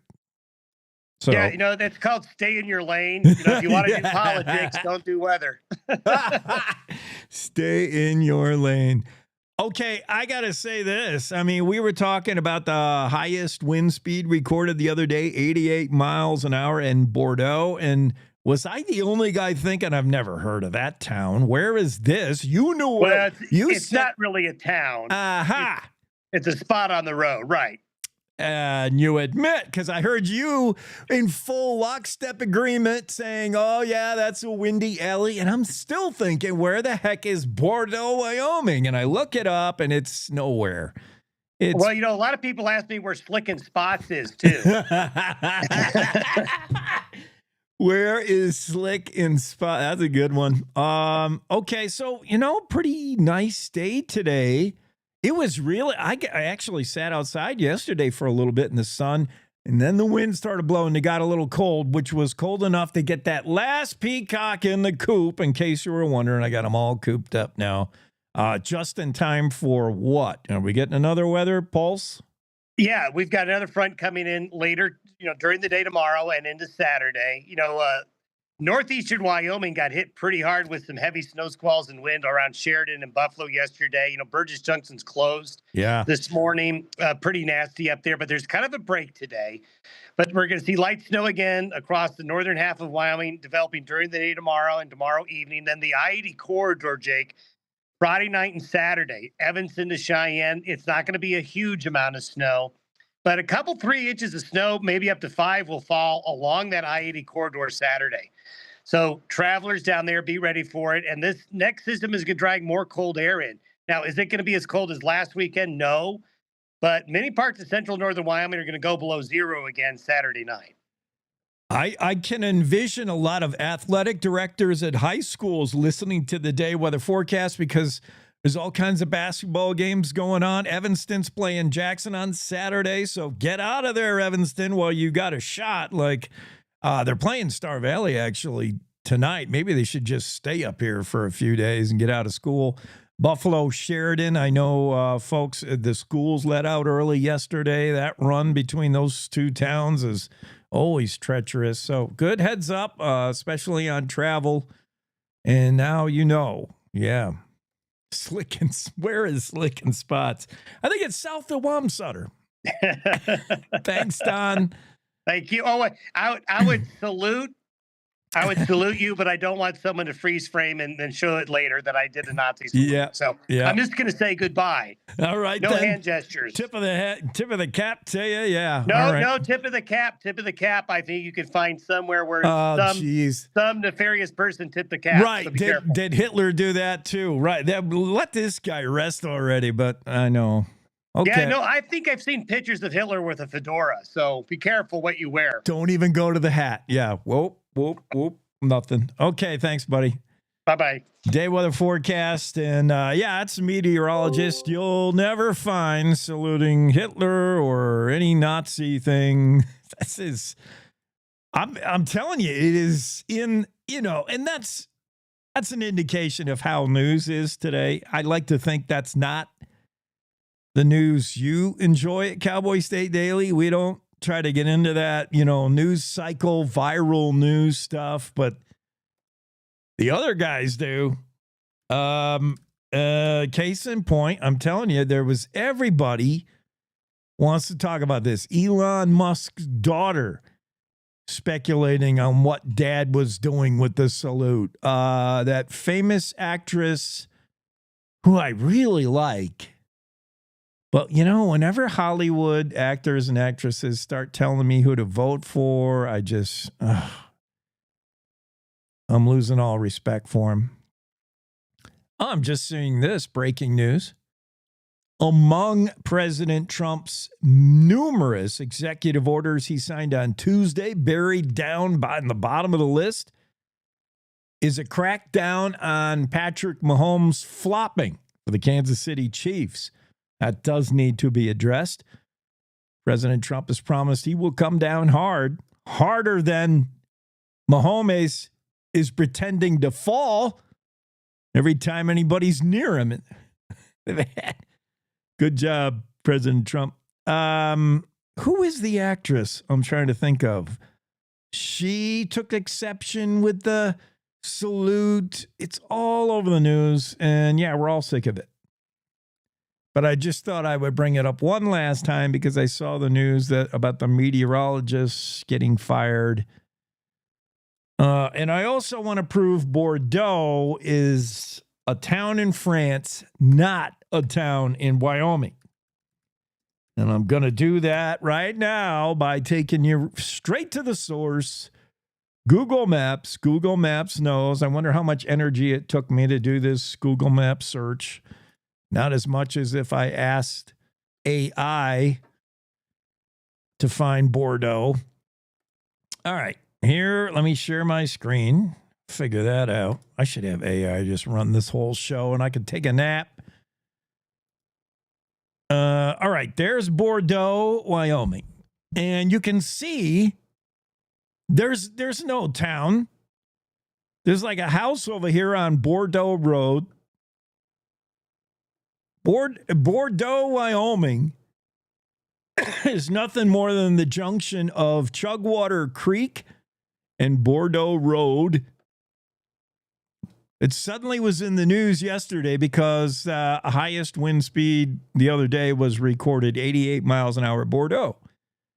And in that news, Don and I talked about, we kind of joked about, trucks falling over when the wind blows them. And I said, 88 mile an hour wind, Bordeaux? Is that unusual? And Don said, oh, no, that's a known wind alley. Known wind alley, maybe, but it's not a known town. What the known community? Where is Bordeaux, Wyoming? And I know almost every town in Wyoming. So here it is. I'm zooming back out. You can see where Bordeaux is. There's I-25 that we're talking about. Interstate 25. If you're listening on radio, you're going to be lost here. But Bordeaux is just a place in the road south of Wheatland, north of Chugwater, on I-25, where apparently, it's because of the topography and the terrain, it gets blown there pretty good on Interstate 25, Bordeaux. Otherwise, it's not a place. Just say Interstate 25 south of Wheatland, north of Chugwater. Say that. Then I can find it. Then I know what you're talking about. But when you say Bordeaux, I'm like, wait a minute. Don't they make cheese in Bordeaux in France? Where is Bordeaux? Now we know. Am I missing a guest? See, Thursday. Okay, Jackie's coming on soon. So I got to take a quick break here. We have to take more commercial breaks. I'm sorry. People don't like commercials. But pretty soon we're going to be making gobs of money here. And that means we got to play commercials. So get used to it and don't go away. We'll be right back after this.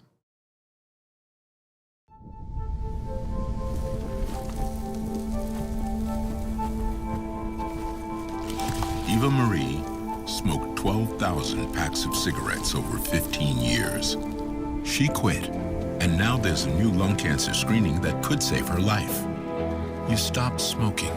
Now start screening. No matter how much you smoked, early detection could save you. Talk to your doctor or learn more at savedbythescan.org.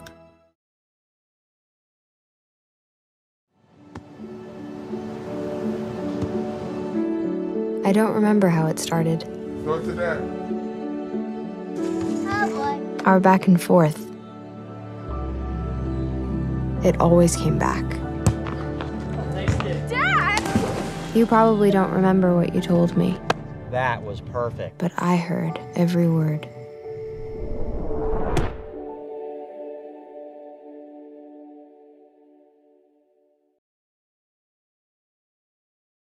You talk to... In every family, small conversations can make a big impact. I grew up on tour with my parents. Kind of different, but we bonded over music just like other families do over sports, camping, or other interests. And we talked.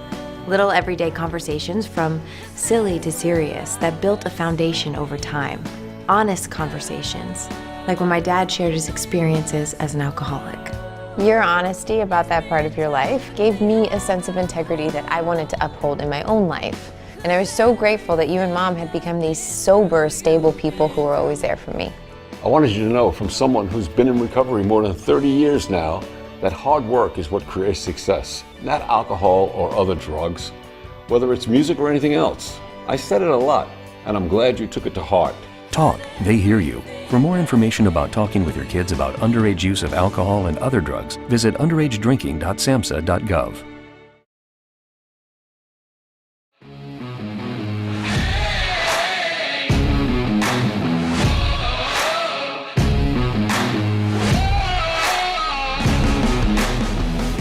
Cowboy State Daily Morning Show with Jake, and we're back in studio hour 2. Jackie Dorothy joins the convo in a moment.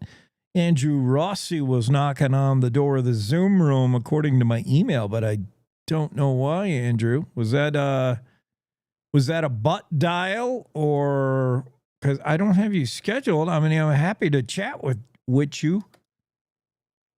But I don't know. This story from Mark Hines. Mark Hines is the guy who wrote the original story about the one-room schoolhouse in a remote area of north of Albany County. It's an area so remote and hard scrabble and forgotten by time that it's referred to as Little Siberia by locals. It's it's out there, and it's so remote, this part of Wyoming, that there's a ranching family with kids, and just to get the kids to school was an impossible chore. It was like a 2-hour bus ride each way, so 4 hours on a bus plus however many hours kids go to school today. And that's if the bus is even running, because the road is like miles and miles of bad road long to get to these people's house, to this farm, to this ranch. It's not, so there's no way. These kids are not going to school and living at home. It's impossible. So what the family wanted to do is create, their own school. A one-room schoolhouse. They went and secured a teacher, a certified teacher, and they did everything they had to do to make a school. They even found a building. They bought some building that YDOT wasn't using, some warehouse, and they went the extra mile. I mean, they tried super hard to make a one-room schoolhouse. Anna Anderson. Anna was the mom, I think, or is the mom. The Anderson Ranch. Phone service is sketchy. Even on dry roads, it's a 90-minute ride to Rock River. And Rock River, I don't think, has a school either. I think they would have to go to, I don't know where, but that original story was also a great video piece. We had a little video segment documentary done by Riley Strand. Mark Hines was there. They both visited this ranching community, the Anderson Ranch, and their proposed schoolhouse. So they tried to get this schoolhouse to be recognized by the state, because there's a lot of red tape. You can't just make your own school. You got to get certified. You got to, do all this stuff. The Andersons, it took forever. It took years for the Andersons to get this school. They had to go to the Wyoming Supreme Court, who denied their request for a schoolhouse. They still didn't give up. On and on they went, spending money, spending time to try to make a schoolhouse. And they finally got it. And we're all excited. Andersons say it takes 40 miles of dirt road to get where we live. Dang. So they got their one-room schoolhouse finally, but that was just like a one-off approval. What about if someone else wants to make a one-room schoolhouse rural that's just useful? And so it's Joint Resolution HJ3. And there was testifying the other day in front of legislators. This bill would essentially make it easier or clarify what it would take to make your own one-room schoolhouse. And Anna Anderson took the time to drive to Cheyenne over 90 minutes of bad road just to get to the highway. And she told lawmakers, our certified teacher has been a true blessing to the family. And I'm asking you today to please never underestimate what a good teacher can do for a child. And she shared her whole story about how the Anderson Ranch made their own pop-up school. And it's working. And everything's great. And others should be able to do it as well, said Anna Anderson. And we'll keep an eye on this bill for you. This is Mark Hines writing the story. He's on it. Joint Resolution HJ3 would essentially, in Anna Anderson's words, seal the legislature's commitment to rural schools all across Wyoming. The resolution passed committee by unanimous vote. It'll move to the House floor now for discussion. And Anna said, we're thrilled, and we hope the rest of the legislature will support this resolution for the future of our rural children. There's lots of kids out on the ranch that are looking at an hour, hour and a half, 2-hour bus ride just to get to the nearest school.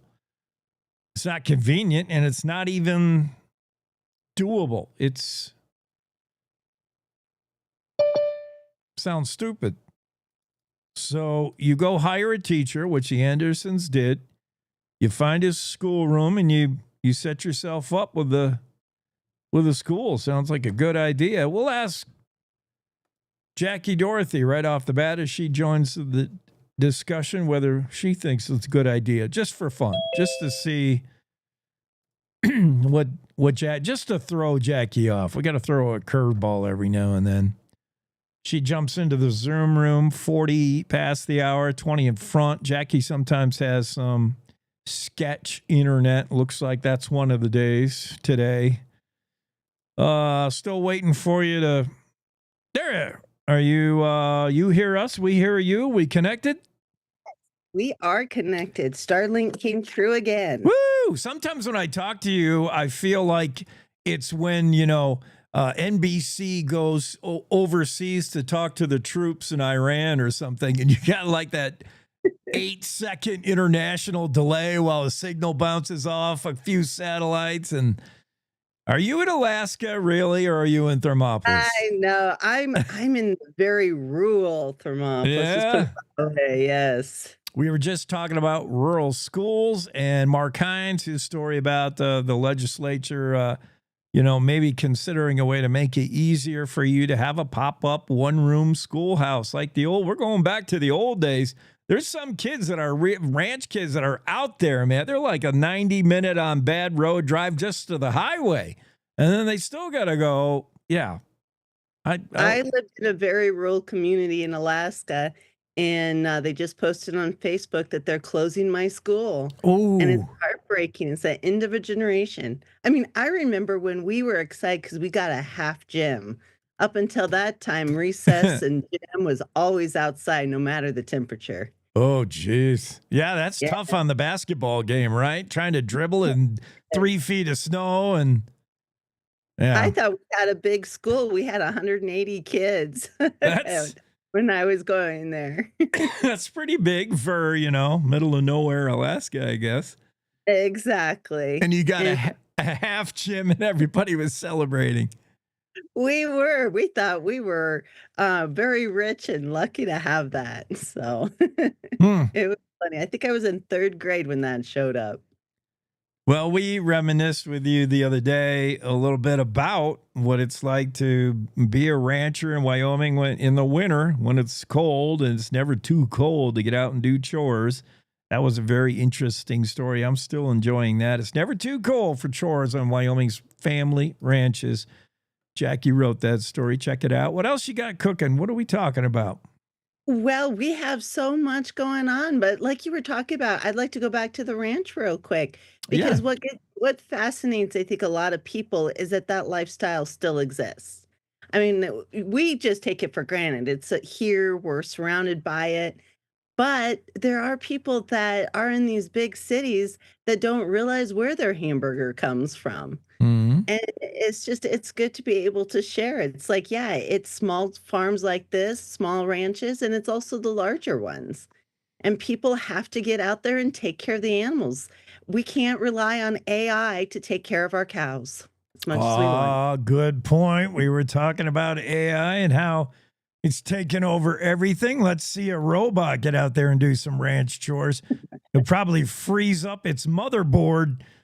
But meanwhile, this family, their motherboard is Sarah, right? Sarah's the mom, and the kids are also implied. Like, that's one thing about the ranching families. Yeah, there's sometimes they hire outside help, but a lot of times it's the sibling. It's the daughter, the son. Let me share some photos with you of this family. This is the Reddy family. Yes, the Reddy family Yeah. outside in Hot Springs County. It reminded me of Mark's story when he was talking about going hunting with your babies, because it's the same concept. It's like you haul the little ones as soon as you put them in the pack and you're out there and land. There's Rebecca and Emma. We see them out there choring with mom and dad, and it won't be long before Rebecca, who's only 7, so that means by next year, according to Wyoming statute, she'll be old enough to drive the pickup for haying purposes. While dad throws hay off the back, she'll be driving. Now, that's a conversation that I've been having even with my 13-year-old, because he's like, Mom, I want my hardship license so I can drive to school. And it's just like, 14? Oh my gosh, but you're talking 8 years old driving the truck. Well, just on the ranch in first gear. There's a huge difference. Well, and you need that. I remember working on my grandfather's, and I got to drive the truck, and it's like, oh my gosh, this is so cool. But you had to. Oh yeah, and it's very it's very easy to figure out who's got what job when you know your dad and you got a pickup truck full of hay and you've got one 7-year-old daughter. Okay, who's going to throw the hay? Now you figure that real quick, and who's going to drive? Well, just the math starts mathing, and pretty soon the 7-year-old is propped up on the phone book in first gear, just driving down the row, and he's throwing hay to the cattle. That's how we do it in Wyoming. That's too funny. I remember my mom telling stories about that. She's like, she couldn't see over, so her dad's propping her up. And you don't even have to reach the gas pedal. I mean, you just put it in first gear and you chug along. All you got to do is steer. And then dad, once in a while is like, oh, we got to turn here, honey. Turn. Swing back. We're going to go back down the other row. Yeah. I tell you, rural kids have it fun. They have adventures that city kids will never even picture what it's like. Amen. All right. Yeah. What else is going on? Well, I guess we could dip down into the archives and look through those and kind of look at stories that we haven't had a chance to look at. Happy to do it. Yes. So let's pop it up and see, what are we interested in today? Let's do the roulette thing. You just pick a random story and let's go for it. Okay. I'm whipping through here. How about, we didn't talk about this, I don't think. Did we? Let's see. I mean, we're not going to go way back. Did we talk about the couple that have published all these books? Maybe Gears. Yeah. Are you talking? Yes, Michael and Kathy Gear. They are, that would be a fun one. I like your roulette. I feel like we just spun the wheel and landed here. Yeah, this is an interesting couple that has written many best-selling books. 88. Wow. Book 88. And they live in Wyoming. Where do they live? Right now they live in Cody. They were in Thermopolis. They sold their ranch and they're still outside of town, they explained. Because that's what I was asking Michael. I was like, how did you move into town? I know how you are.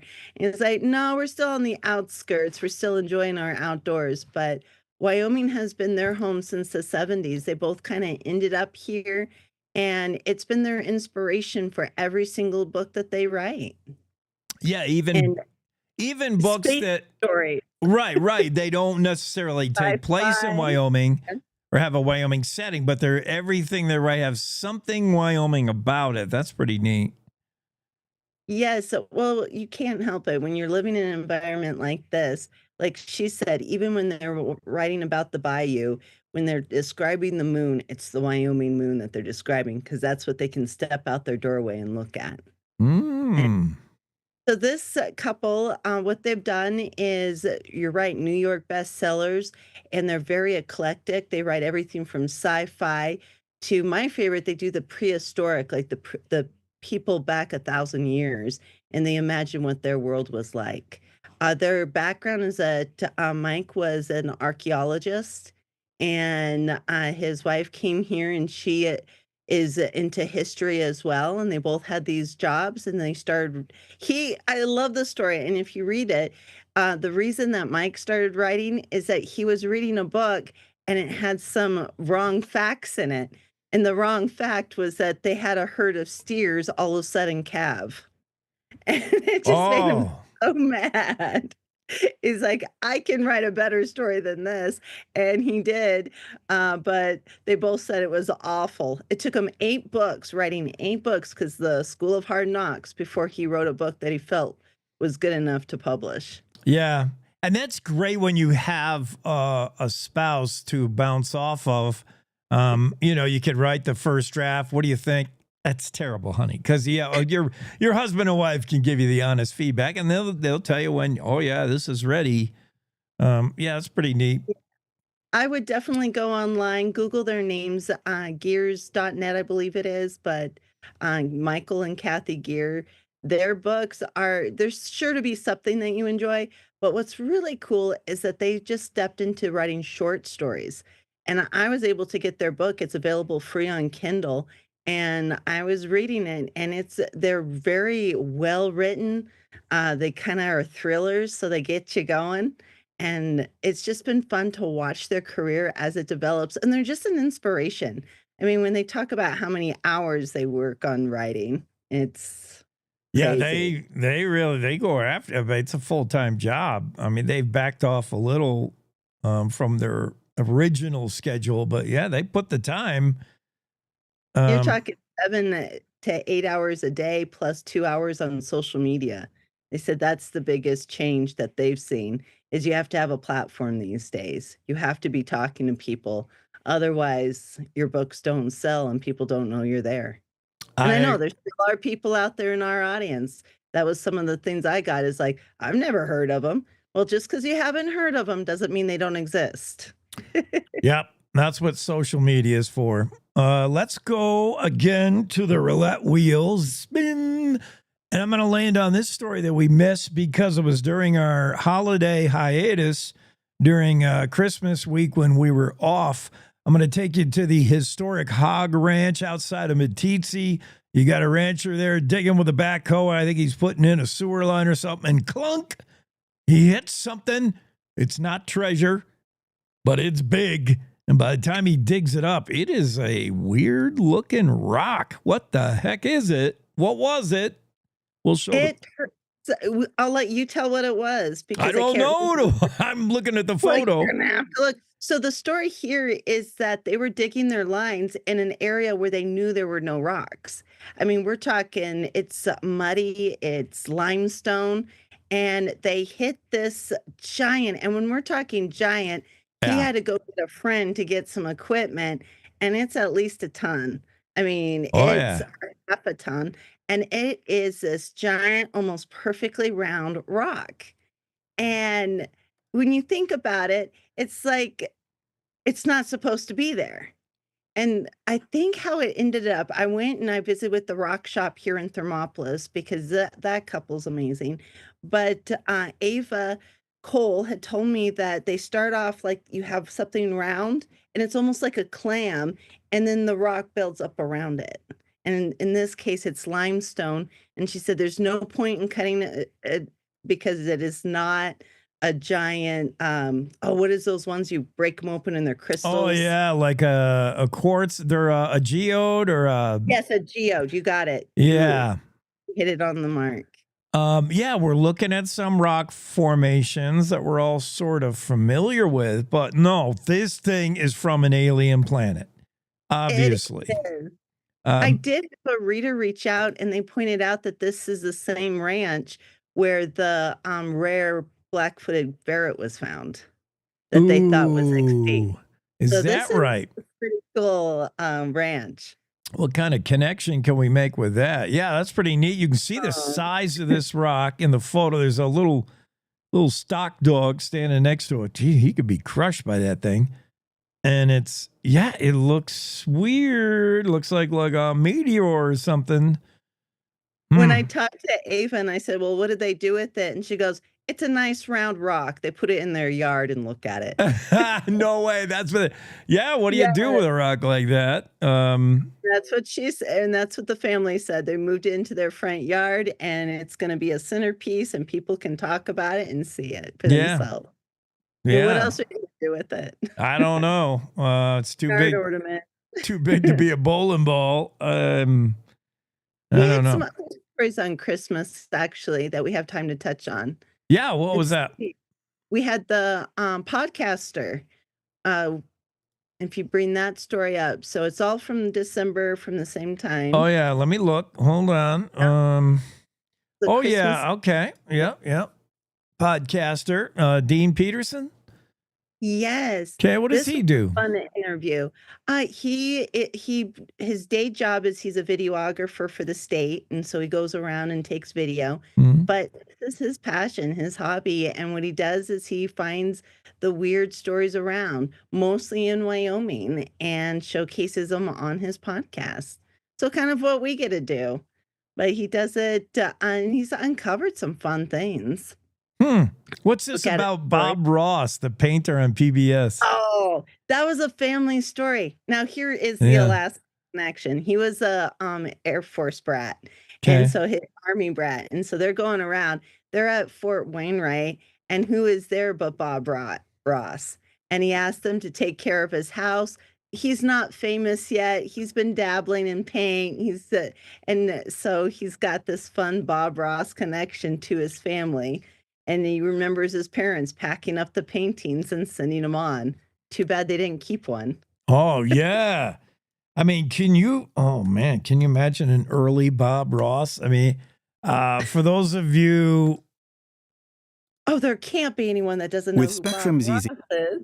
well, maybe I'll just Like, you got a clip. Let's hear it. I got rid of that. I didn't mean a video. Here's Bob Ross. He's the guy on PBS who was famous for The little tree.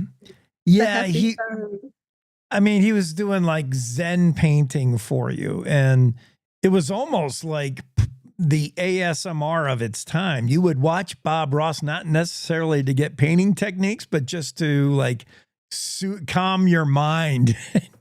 He would like, maybe there's a little bird here, and he would put it in, and yeah, he would just paint along with you. True, because we would sit there as kids and just watch him. Yeah. I mean, yeah, you would just zone out, zen out to watching Bob Ross.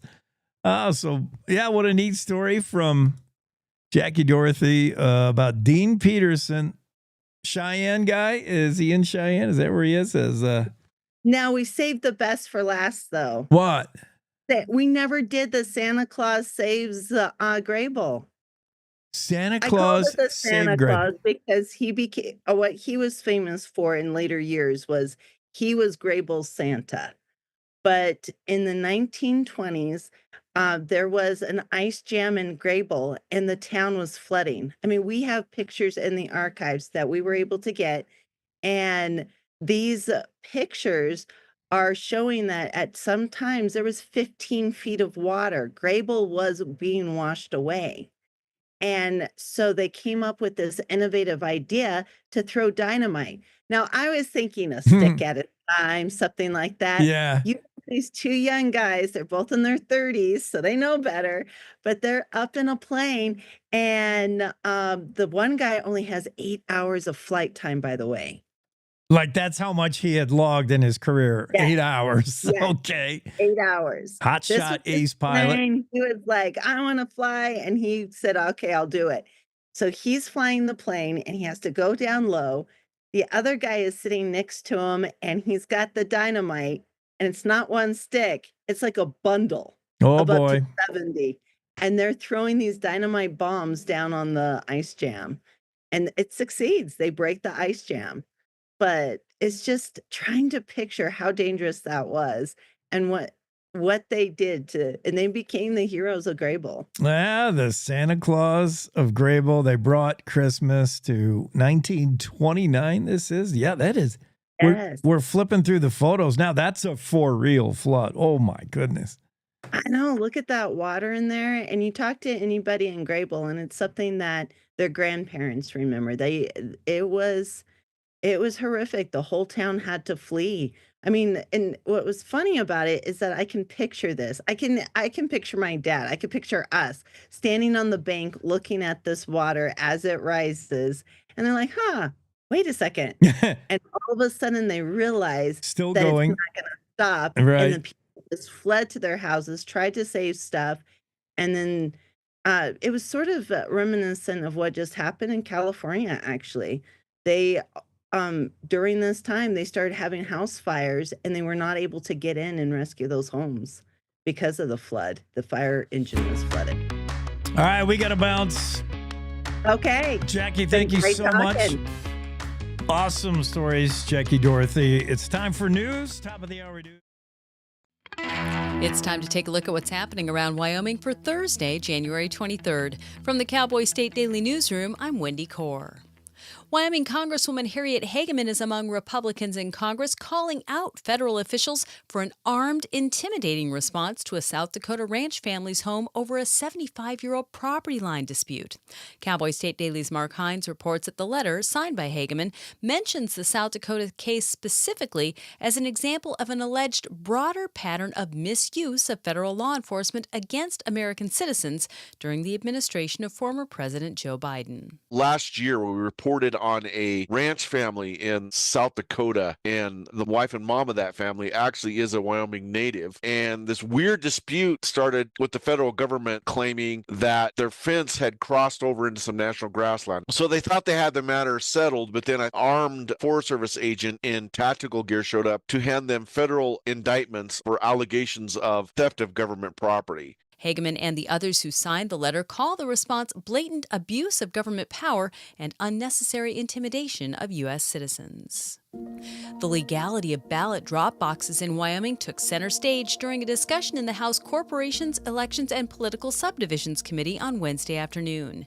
Cowboy State Daily's Leah Wolfson was in attendance at the hearing when Secretary of State Chuck Gray and County Clerks Association of Wyoming President Malcolm Irvin got into an animated exchange over House Bill 131, legislation that would ban the use of ballot drop boxes in Wyoming, with each accusing the other of gaslighting. Gray does not believe these ballot drop boxes are legal under current law, and the county clerks disagree. They believe that it is up to each individual county to decide if they want to use the ballot drop boxes. At one point, Gray was questioned by Representative Mike Yin if he was accusing the county clerks of breaking the law when they allowed ballot drop boxes for use in some of the most recent elections. Gray really didn't address the question specifically, and he told me after he wasn't trying to speak to anybody's intent, but he clarified and he reiterated he does not believe the drop boxes are illegal under current state law. The bill advanced on an 8-1 vote, with only Democratic State Representative Mike Yin of Jackson voting against it.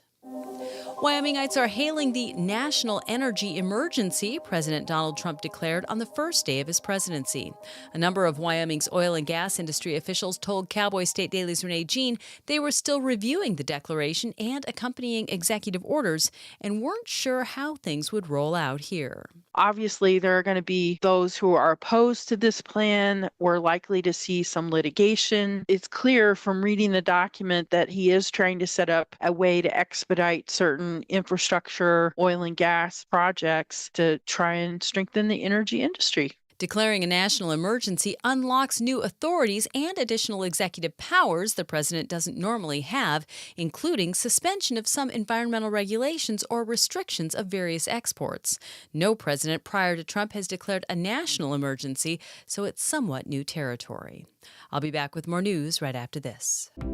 Attention all seniors 50 and older. The Wyoming Senior Olympics 2025 Winter Games are coming to beautiful Pinedale, Wyoming from February 20th to 22nd. Compete in a variety of events including the indoor mile walk, Nordic skiing, pickleball, snowshoeing, and swimming. Don't miss the celebration banquet on Friday night, February 21st, sponsored by Jonah Energy, LLC. For more information, call us at 307-321-0699 or visit www.wyomingseniorolympics.com. Register by February 9th. Upstate New York is a long way to go to produce a pilot episode for a new television series set in Wyoming. But that's what Sheridan-based Storyhouse Pictures did last summer and fall because New York offered the production company a tax incentive. Sean Higgins, who is part of a task force that tried unsuccessfully to revive Wyoming's tax incentive program for the film industry, is now looking just up the road from Sheridan to Montana for future productions. And Cowboy State Daily's David Madison reports that Higgins isn't the only filmmaker looking for such opportunities. He's part of a coalition in Montana. Last night, about 80 filmmakers gathered in Helena, along with legislators, to try and talk up this new bill called the Montana Media Act, which would increase the tax incentive in Montana from about $12 million a year to $30 million a year. Higgins said that when considering the United States and its territories, Montana ranks 41st in overall film production. Wyoming is 51st. And that's today's news. Get your free digital subscription to Wyoming's only statewide newspaper by hitting the daily newsletter button on cowboystatedaily.com. I'm Wendy Core for Cowboy State Daily. There's a lot of need in the world, and if you're like me, it can seem too big to make a difference. But that's why I decided to start volunteering with Mercy Ships. Dedicating a few weeks or months of my life every year in the service of others has brought me more than I could ever imagine. Plus, I'm getting to meet people from all around the world and make lifelong friends. Hey, Michelle. And with so much to do here, there's an opportunity for everyone to make a difference. High five. But the best reason to volunteer is knowing that no matter what you do, you're helping change people's lives every day. Whether it's for 2 weeks, 2 months, or 2 years, when you volunteer with Mercy Ships, You'll find your purpose, your people, and your place in this world. and all you gotta do is visit mercyships.org today.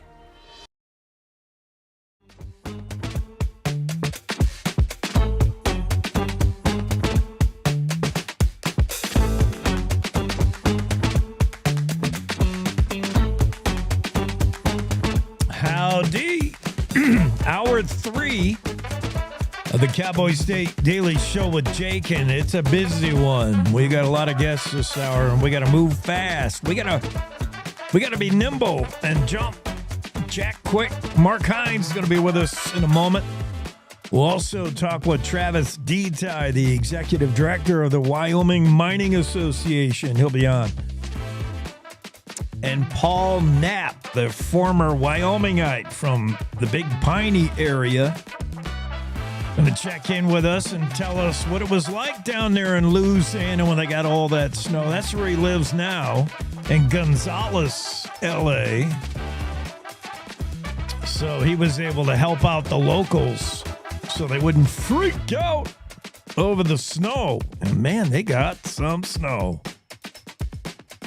So yeah, we'll do all that this hour. It's going to be fun. Here's the Mark Hines stories I want to tee up. We just talked a little bit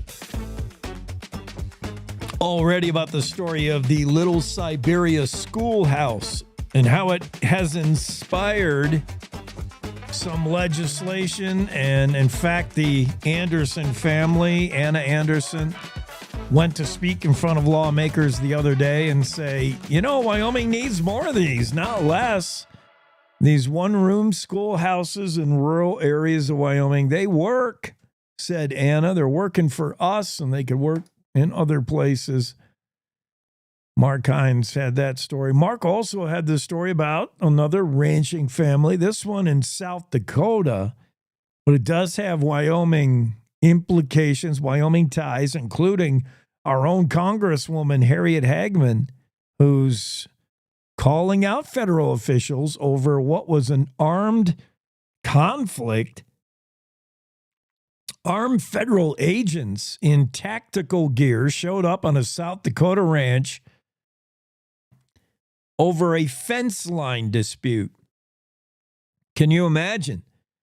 It's not the first time the feds have faced off with some private ranching families, and it turned deadly. Remember, where was that? Was that in Nevada?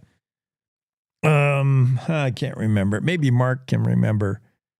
But it's got serious tones of that, where federal agents are trying to exercise what they think is right, and they're doing it with tactical gear and SWAT style AR weapons, and the family's like, what the? And, Harriet Hageman condemned this particular action as a weaponized response and wants the feds to explain themselves. We'll have Congresswoman Harriet Hageman on the show tomorrow to talk further about this story. This happened in South Dakota and originally reported by Mark Hines last summer. It was June 24th when the Mauds, that's their name, Charles and Heather Maud, Caputa, South Dakota, had their ranch overrun by federal agents who accused them of trespassing because of where their fence line was. It was a 75-year-old property line dispute. The South Dakota ranch family thought their border was here, their fence line. And the feds said, no, that's Forest Service. The forest starts there. 75 years have been back and forth on this until June 24th of last summer, when U.S. Forest Service Special Agent Travis Lunder showed up unannounced, armed in tactical gear, to serve the couple with federal indictments. The indictments were for the alleged theft of government property. Seems overreach, over excessive, maybe. And certainly Representative Hageman thought so. Interesting story. Here's the guy who wrote it, by the way. We'll get him in the Zoom room now. It's Mark Hines, and I'm going to be super interested in talking with Congresswoman Hageman tomorrow about this. Mark Hines into the Zoom room. Mark, you wrote the original story back when this went down in South Dakota, this ranch, just last summer. How did you, I mean, obviously South Dakota are neighboring states, so we get wind of stuff like this, but there is a Wyoming connection? Yeah. The Heather, I think her name is, the wife and the mom of that family is Wyoming native. Yeah. And they, in this ranch, property line, sometimes we see from watching the TV show Yellowstone, could be a gray area. Where is your fence line? And their dispute was with the feds, and they had never been able to solve it for, 75 years now.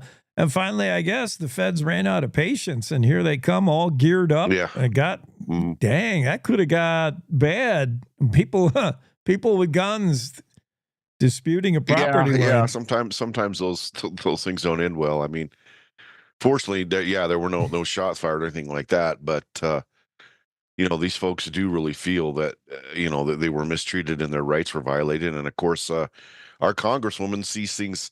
Our congresswoman and some of her colleagues see things the same way, and they want to.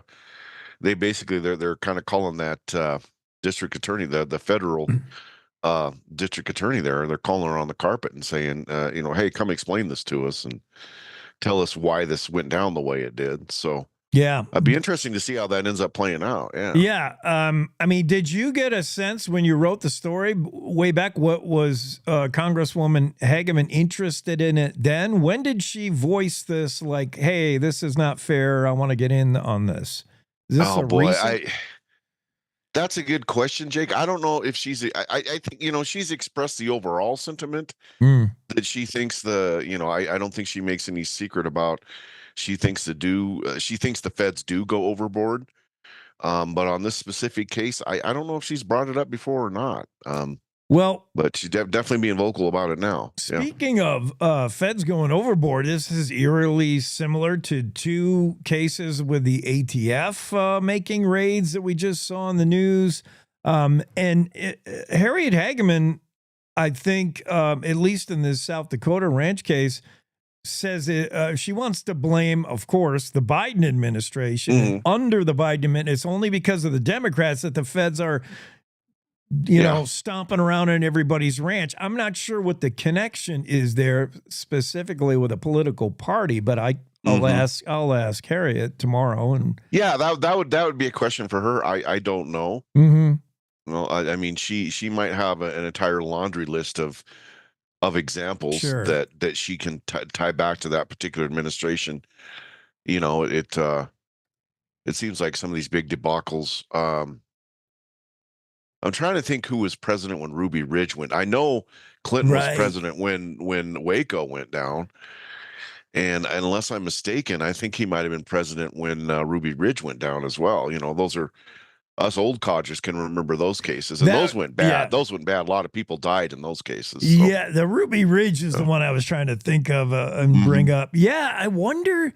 I mean, does it come down from the top, Washington D.C., and who's in office? I can't imagine there's a connection. Maybe there is. Maybe I'm living in ignorant bliss. I don't know. There could be, and again, that would be a question for the Congresswoman. You know, yeah. She, if you're going to have her on the show, to ask her to connect those dots, and I'll bet you she'll have something to say about that. So I will. Super interesting. You got a chance to meet the Anderson family in Little Siberia, the middle of nowhere. They got 90-minute drive on bad road just to get to a highway. I mean, these kids were not going to go to a regular school. It was just impossible. So they just would not give up the dream of making their one-room schoolhouse. You cover that whole thing. You and Riley Strand did the video. It's so that was interesting. Fun. Yeah. And now Anna took the time to go talk to lawmakers in Cheyenne. There's a House resolution, joint resolution HJ3 that could, what would it do? Would it make it easier than what the Anderson experienced to create a one-room schoolhouse? I think that's the intent. I mean, it doesn't lay out anything really super specific or say, you know, such and such a location or so and so much money, but I think it kind of clears the path. You're right. I think it opens a door and paves the runway, if you want to put it in those terms. I know Anna was really happy to see it get through the committee, unanimous vote. There was nobody had anything bad to say about it. Now, that's not to say there aren't opposing voices, and that, you know, when those folks get a chance to speak, as this moves on to the House floor and then, you know, on through the process. But for now, everybody seems to be highly supportive of it. You know, and a couple of the legislatures themselves on that committee said, "Oh yeah, I grew up in, you know, in a rural area, and you know, thank goodness we had a school right there because I mean, in Wyoming, you think we need more of these, not less. You would think that model works."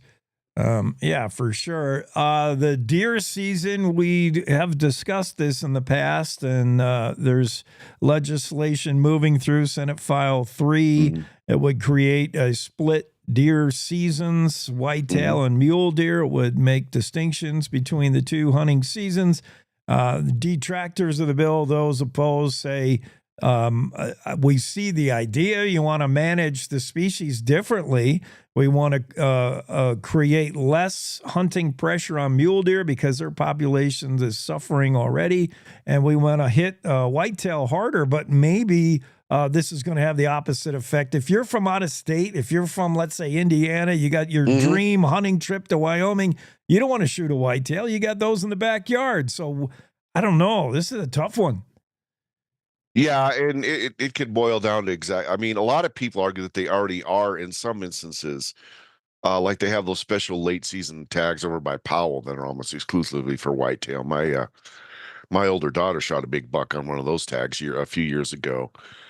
You know, so some people say, "Hey, we're already doing it," but then other people say, "No, we're not taking it far enough." And you know, I guess it would depend on how they're divvying up the tags, whether they're just going to make it one general tag and split that where you have to choose, you get one or the other, or some are arguing, well, what if we were able to get both? And then, you know, but you know, can the state issue that many deer tags? It's an interesting conversation. I'm sure it's going to get more interesting as this bill advances. Whether, you know, it's come close a couple times. This isn't the first time they floated this, but it's kind of crashed and burned. But maybe it'll go through this time. We'll see. But yeah, it's another one of those topics where there's strong opinions on both sides. Yeah, I can see arguments on both sides. Mhm. Yep. Yep. All right. Well, keep an eye on that, Bill, Forrest, Mark. And then one final piece of news from Mark Hines in this news cycle. Wyoming's blue ribbon trout fishing streams are being overcrowded, according to some. You found a couple, 3 fishing guides, Colby Spencer, Ulrich, and others who say, yeah, there's some of these stretches are just getting elbow to elbow. They're getting mobbed, and there's got to be some kind of regulation.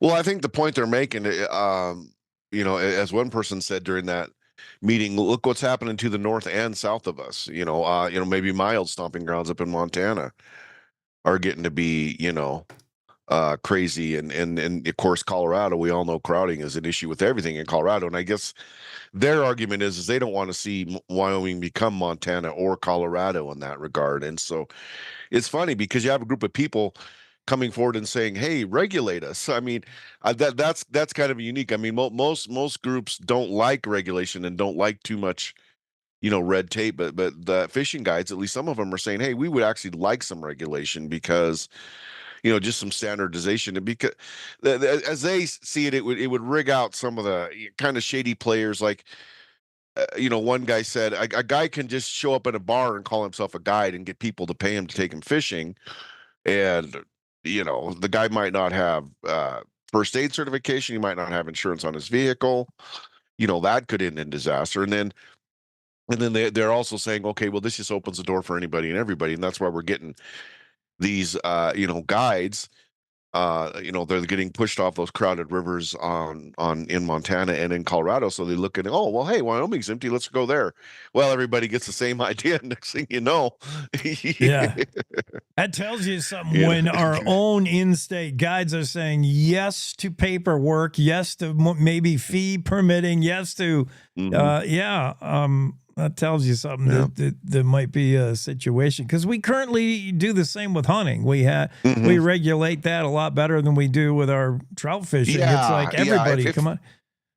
Yeah, if I understand correctly from what people have told me, is that on the hunting side of things, if you want to guide hunters, be an outfitter and guide for hunters, you have to have your certification and your paperwork and your I's dotted and your T's crossed and all that stuff, Yeah. But if you're a fishing guide, again, they make it sound like a guy can just walk into a bar and say, "Who wants to go fishing?" Yeah. I got a truck and a boat. I'm a guide, So right.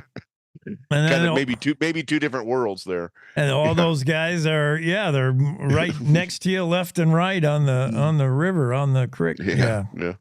I hear you. Well, good stories. You got some more stuff cooking for the weekend?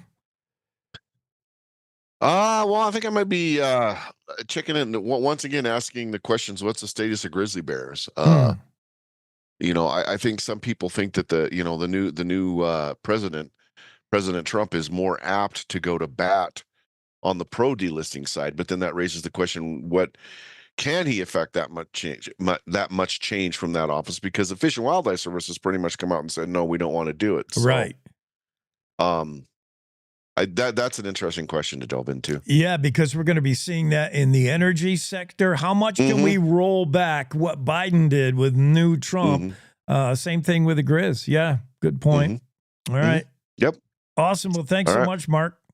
All right. Talk to you later. Yeah, Mark Hines, Cowboy State Daily, joining the show and talking to us this morning about stories he's written in the Cowboy State Daily. You better check those out. Inspired by the Little Siberia one-room schoolhouse, legislators are moving through it's not a bill, it's a joint resolution, HJ3, that could make it easier for other communities or other really just regular ranch kids that live too far from a school to make that a legitimate option going to school. So what about homeschooling? And let's say you don't feel up to homeschooling, you don't have time, you don't have the expertise, you hire a teacher, put them in a room.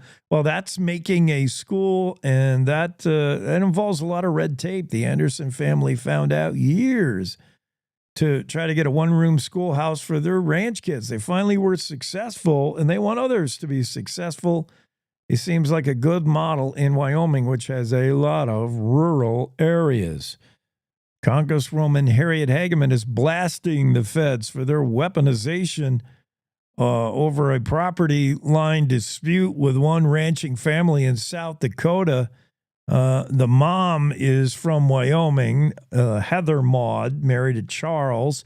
It's a 75-year-old property line dispute with where their property ends and public land begins. Forest Service finally came cracking down with the whole tactical gear, and things could have got real nasty.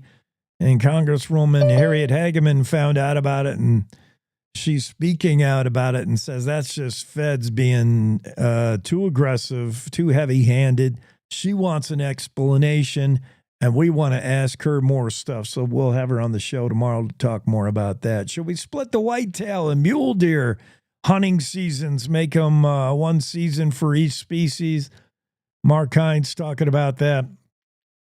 And a bill aimed to regulate our own waterways better when it comes to out-of-state fishing guides who are starting to crowd Wyoming waters already. We'll be following that proposed piece of legislation on the show, and Mark Hines is going to stay on it for us. We'll take a quick break, and we'll get into the Zoom room. I believe we have Travis D-Ty waiting in the green room, ready to get into the Zoom room, and we're going to talk Wyoming energy and mining right after this quick break. You're enjoying the Cowboy State Daily Show with Jake back in a moment. We all make choices. When it comes to alcohol, kids make choices whether to drink or not. Bye, Dad. Bye-bye. Remember, I'm going to Alex's party tonight and sleeping over. Have fun. Hey, have a seat for a second. Remind me about that party again? Alex is just And adults make choices whether to talk about it. That's true of parents and every other trusted adult in a kid's life. Kids want to know our expectations when it comes to alcohol and other drugs. They want guidance and honest answers to their questions. And it makes a difference when the message is consistent and part of everyday conversations. So talk with your kids and help lead them on a positive path. Because when you talk, they hear you. For more information about talking with your kids about underage use of alcohol and other drugs, visit underagedrinking.samhsa.gov.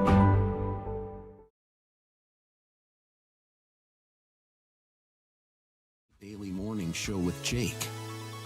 Into the Zoom room with Travis D-Ty. That's Grand Poobah, head honcho, top dog, executive director of the Wyoming Mining Association. Has been so for a long time. How long, Travis? You've been there forever. I don't think too. I started with the Mining Association about 15 years ago. Yeah. And I've been the executive director for, I think almost 9 years now, working on 10. And it's a great gig. I have one of the best jobs in the state, representing and supporting one of our finest industries. We represent the state's coal companies, uranium, bentonite, trona. We have companies that are developing rare earths now, gold, lithium. It's a really exciting time in the Wyoming mining industry. And I think, with the results of the elections in November, it's going to get a lot more exciting. So great to be here with you this morning. Absolutely. WMA founded in 1956. Travis, we got a lot to get to, so let's move fast. Let's compartmentalize. I'm gonna ask you stuff and stay on that topic because I promise I will hit everything I think you want to get to. Let's start with what we think, and it's early. We haven't seen it all and read it all, I'm sure. But there's reason for excitement just to get out from under the Biden administration. Trump's got this emergency energy declaration. It should make things easier for Wyoming when we gotta get mining. What does it mean for you? Have you had a chance to digest it, or are we just learning it's hopeful? Yeah, absolutely. And, when you look at the document and, I have a memorandum here. We've got folks combing through it. There's a lot there. And I think what it signifies from the 3,000-foot level is we're seeing a significant course correction in this country's energy policy, and it's going to bode well for our industry. And it'll be nice to be working with an administration that'll actually work with us instead of actively against us. And what that means for our coal resources and uranium and all of our other industrial minerals, it could be significant. And with just some of the steps that the administration has taken right out of the gate, the option of coal, exporting our coal to our allies is back on the table, and to facilitate developing our minerals on federal lands. Hopefully, we're going to see a lifting of the coal leasing ban in the Powder River Basin. That bodes very well for us. And also, the emphasis on nuclear and developing Wyoming's uranium resources to be not only a part of that, but leading the way. And so there's a lot of exciting stuff in here. And we're still combing through it, but we're very optimistic and very hopeful. The Biden administration made it clear they were prioritizing renewable energies over traditional legacy stuff like coal, oil, gas, handcuffing Wyoming. All-out assault, I think, is how you phrased it at one point. And we're talking about EPA. We're talking about a lot about BLM and land resource management. It's been a huge topic. Rock Springs, land management, and Powder River, different stuff we're trying to extract in these two situations. How much we just saw the land management deal, the RMP, go down for BLM. How much can we roll back, if we can at all? Well, it's going to be, there's a lot of moving parts, and I think, the Trump administration has hit the ground running, and they've been working these issues for a long time. There's already stuff going through Congress, and it's kind of an interesting problem when you talk about the Buffalo RMP. I mean, that could be an easier lift, and that could probably be wrapped up in a Congressional Review Act document, or simply an amendment from a new BLM administration. And the Rock Springs one's going to be a little bit tougher, but you got a lot of smart people working at that at the federal level, and again with the emphasis on development and steering away from using our federal lands for non-reliable, non-dispatchable power. The Trump administration came out very clear. He said no new wind development. The candy store is closed for those guys now. And that's a significant shift in direction. So we're going to see how things unfold over time. I think the president's appointments for the Department of the Interior, for Department of Energy, for EPA, I think they're excellent. And there's a lot of optimism there. And once those folks get up and running and confirmed, we're certainly going to be reaching out to them and working with them. And hopefully we'll get a phone call return from those agencies.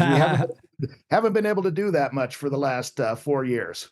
We're talking to Travis Deta, Executive Director of Wyoming Mining Association. Haven't had a lot of help from D.C., maybe now, but you have had help from the state's governor, attorney general. Who's been helping you out? Who's been on your side, lockstep with you? And that's we get great support at the state level. The governor has been excellent. The attorney general has her plate full and that's one of the things to remember, that even though you have a change in administration, the lawfare is going to continue, and we've got to ensure at the state level that we provide our attorney general and the governor with those resources to continue fighting those battles. State legislature has been very good, and you're seeing a couple of bills moving through the state legislature in support of our energy industry. We've got a coal severance tax to lower the tax burden on our coal industry to make us more competitive. That could be heard as early as today in the House of Representatives. The body passed a bill to continue the sales tax moratorium on exemption rather on manufacturing. That's huge for our soda ash producers, our bentonite producers, our uranium producers. And we've got a couple of other little things coming up to make it easier for these new sectors to come online. The rare earths are going to be huge. The rare earth issue, we've got some of the richest deposits in North America here, and we need to get those things developed. And that's in the executive order as well, to start prioritizing the critical minerals and rare earths. So at the state level, we're primed and ready to go, and it'll be great to work in tandem with a supportive administration. And hey, let's start turning some earth, and let's start creating jobs and generating revenue. Yeah, I'm glad you mentioned the legislature. I was going to ask you. I mean, certainly every year you're busy keeping a close eye on that. The rare earths thing, not only can we dig it up, but we're also adding processing, which is super important. So we don't have to have somebody else do that. Yeah, absolutely. And when you look at the rare earths, that's an interesting, rare earths are not really rare, but in the concentrations to make them economical to mine, they are. And we've got those resources in Wyoming. And rare earths, the tongue twister titles, I couldn't tell you. I'd have to rip my tongue out to pronounce them. But, they're used in everything from your cell phone, from your automobiles to our sophisticated weapon systems. And the United States has been off the playing field, and we've been reliant on the Chinese. They control anywhere from 95 to 97% of the rare earths market. And we're in a position right now where we're beholden to an international adversary for these critical minerals, and we've got to start. It's a national security issue. We've got to start producing them and processing them here in the United States, and we're going to do it in Wyoming. Speaking of international manipulation of the market and China's stranglehold on the rare earths, Russia kind of runs the uranium show. Wyoming's the nation's largest producer of uranium, but it's Russia and they're puppet states that are messing with the market. Yeah, and absolutely. And we talked about the support we get from the governor's office, the legislature. We get tremendous support from our congressional delegation, and Senator Barrasso has just been a rock star on this issue. And with his, he pushed the bill to ban Russian imports of uranium. That is huge for the Wyoming uranium industry, and that market manipulation it's ending. And the United States.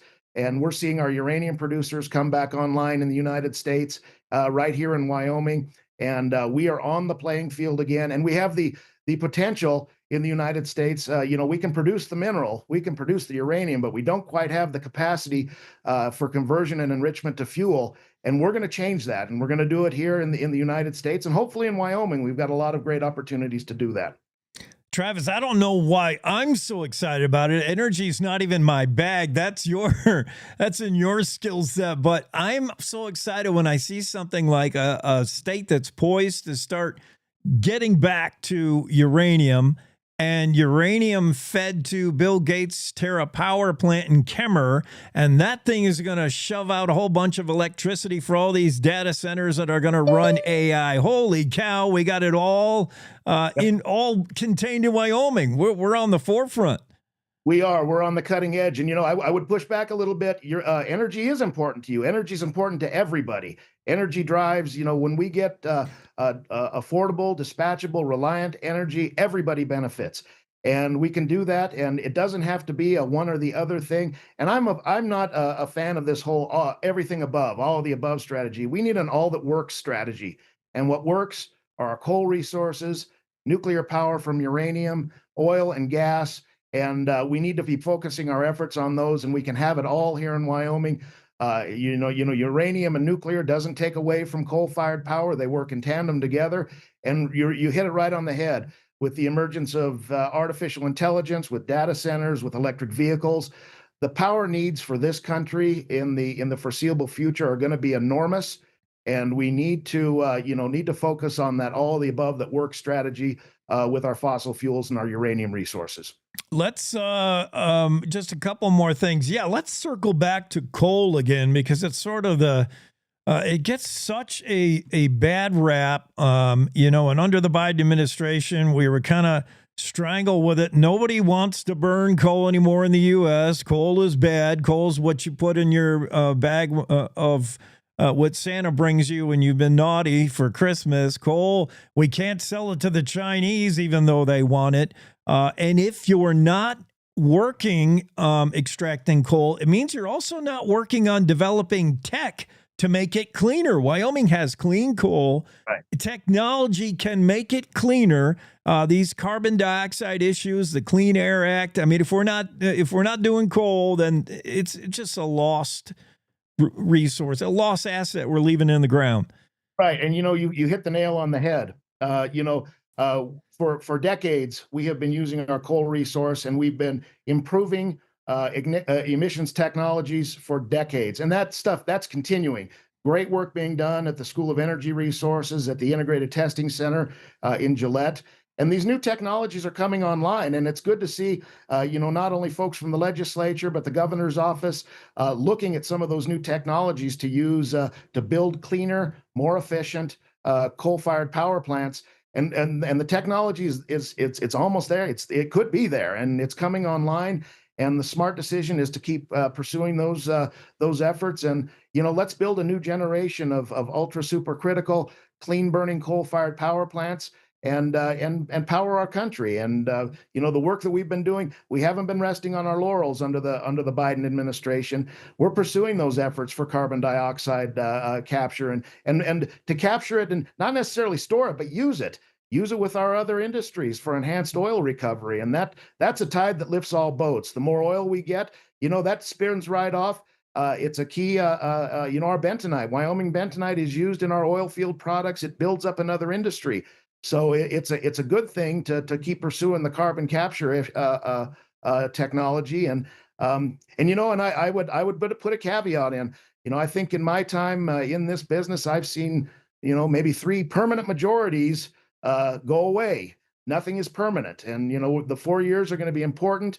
But, if we don't do it right, the pendulum swings back, and we can't lose sight of that. And we've got to continue to do our work on carbon capture and these advanced technologies. And, and we've been doing that. And if we keep doing it, we're going to be positioning ourselves pretty well. 2 more things, Travis. You mentioned bentonite, and that has me thinking of Trona. We're talking about mining stuff that's not necessarily energy, but Wyoming's got a whole we're the kings of Trona and bentonite. Yep, we are. And, the soda ash industry, soda ash from our Trona, it's a huge industry for the state of Wyoming. It often gets overlooked, but the market is very strong for that. We're seeing significant expansion projects, a couple of new mines coming online. We're looking at maybe 500 new jobs in Sweetwater County, and that industry is huge. And of course, our bentonite industry, they're steady. They provide the products to our oil and gas fields for drilling, for hole plug. And you know what? We're the nation's leader. We're the cat litter capital of the world. And you can support your Wyoming bentonite industry by buying more cats. Yeah. And not only that, bentonite is used in everything. Every American uses bentonite in some capacity every day in their lives. That's in your toothpaste, right? Toothpaste. It's in your cosmetics. Yeah. It's when we've got a rover roving around on Mars right now, and to test that out before it sent it up, they used Wyoming bentonite to simulate the surface of Mars. So it's a remarkable product. Miracle Mud, the clay of 1,000 uses. Wow, I'm not surprised. One last thing, it sure looks optimistic, and it's too bad that the whole industry stops and starts based on 4 years of who's in office in Washington, D.C., but that's the reality of it. How fast can the industry pivot? We've got 4 years. The clock is running because this is an industry that has to make capital investments, planning. I mean, you can't just react in a month and a year. Is there enough optimism to say, let's full steam ahead? And how fast can we do it? I think you raise a good point. Certainty is huge for us. We like to know what's going to be happening here, 5-10 years down the line. That hasn't always been the case, but I think what you've seen, over the last, probably 18 years, we've been working under adversarial conditions. I think what the industry has been proving as a whole, though, whether it be our coal or our Trona bentonite, is we're nimble and we can adapt. And the fact of the matter is the products we produce here in Wyoming out of the ground, everybody needs, and you've got to get them out. And we just, we go to work every day and do what we need to do, regardless of the circumstances. You bet. Well, Travis, I sure appreciate you being on the show today. Well, Jake, thank you. I appreciate it. I appreciate the invite. Absolutely. Don't be a stranger. We want you on again soon. Anytime. All right. Travis Detai joining us, the Executive Director of the Wyoming Mining Association, and cause for optimism with the change of POTUS. And we got to get right back to Zoom and get into the Zoom room. I think Paul Knapp is waiting for us. As soon as I'm going to bounce Travis off, sorry, Travis, for the rough ride. No worries. Have a good day. All right, man. You too. And we're going to go right to Paul Knapp. Let me figure out how to get Paul on here. Sorry, Paul. We're getting to it. There he is. We've had him in the green room a while. He's probably busy munching on our green room snacks. We have M&Ms. We have, yeah, there he is. Paul, what's going on? Can you hear me? I hear you. I see you. You look good. Yes, sir. Yes, sir. Hear you well. All right. First off, we got to get right to the most important thing. Before we talk about this epic generational snow in Louisiana, let's get to the more important things. Were you a big piney puncher on that football team? I tried. I was a transplant. But yeah.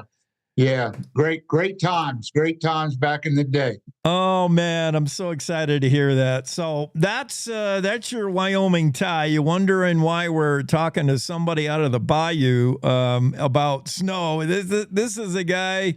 You're just south of Red Stick, just south of Baton Rouge. Where are you, Gonzales? Yes, Gonzales. Yep, we're about 25 minutes from Baton Rouge, head towards New Orleans. Okay, and you got snow, like not just a little, oh, here's some flakes. Like we saw the pictures, man, like, whoa. What did everybody think? Was that crazy? And people didn't panic, right? They kind of had fun?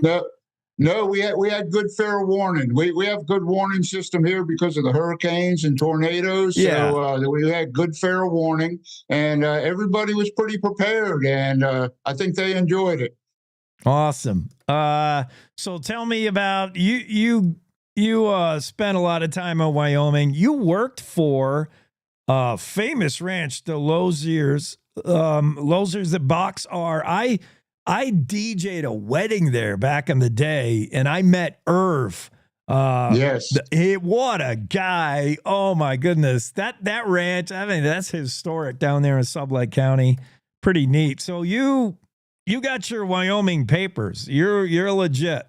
Well, I wasn't born and raised there, but I got there as quick as I could. That's what we say. And then somehow you accidentally fell off while you're down in Louisiana. And I wouldn't wish that on anybody. I don't know about that state. You like it down there?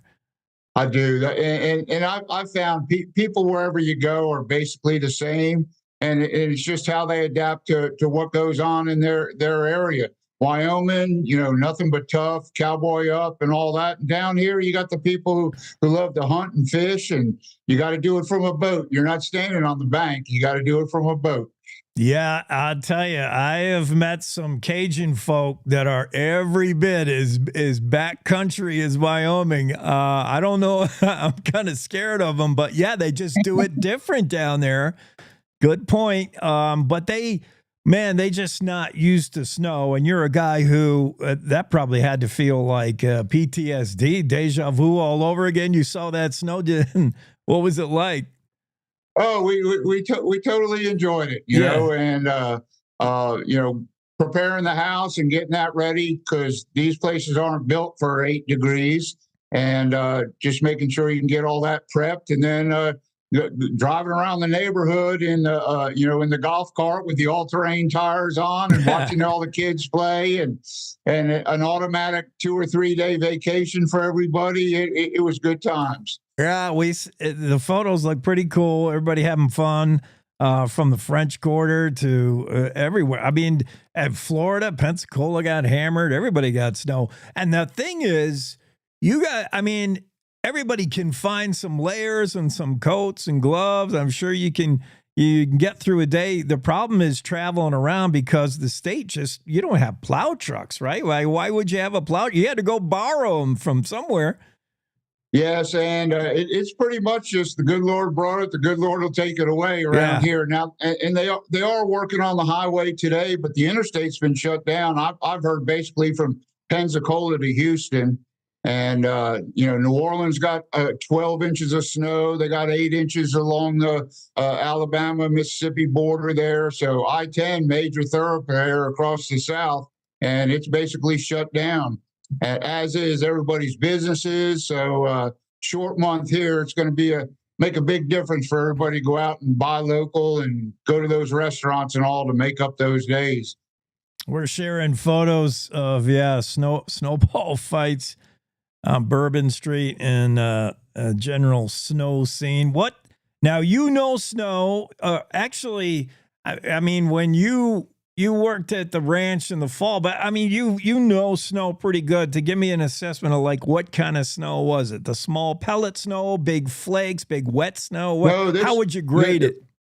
We were usually when it does snow down here, and about every 2 or 3 years, we'll get a little skiff of snow. A few years ago, we got about 4 inches. Oh. But it's usually wet and takes out lots of tree branches because it rains first. This one here was a typical Wyoming sugar snow, powdery, tough as all get out to make snowballs. Yeah. And so it was nice because it wasn't that, ruin trees, break things, tear things down because of the weight of the wet snow and rain too.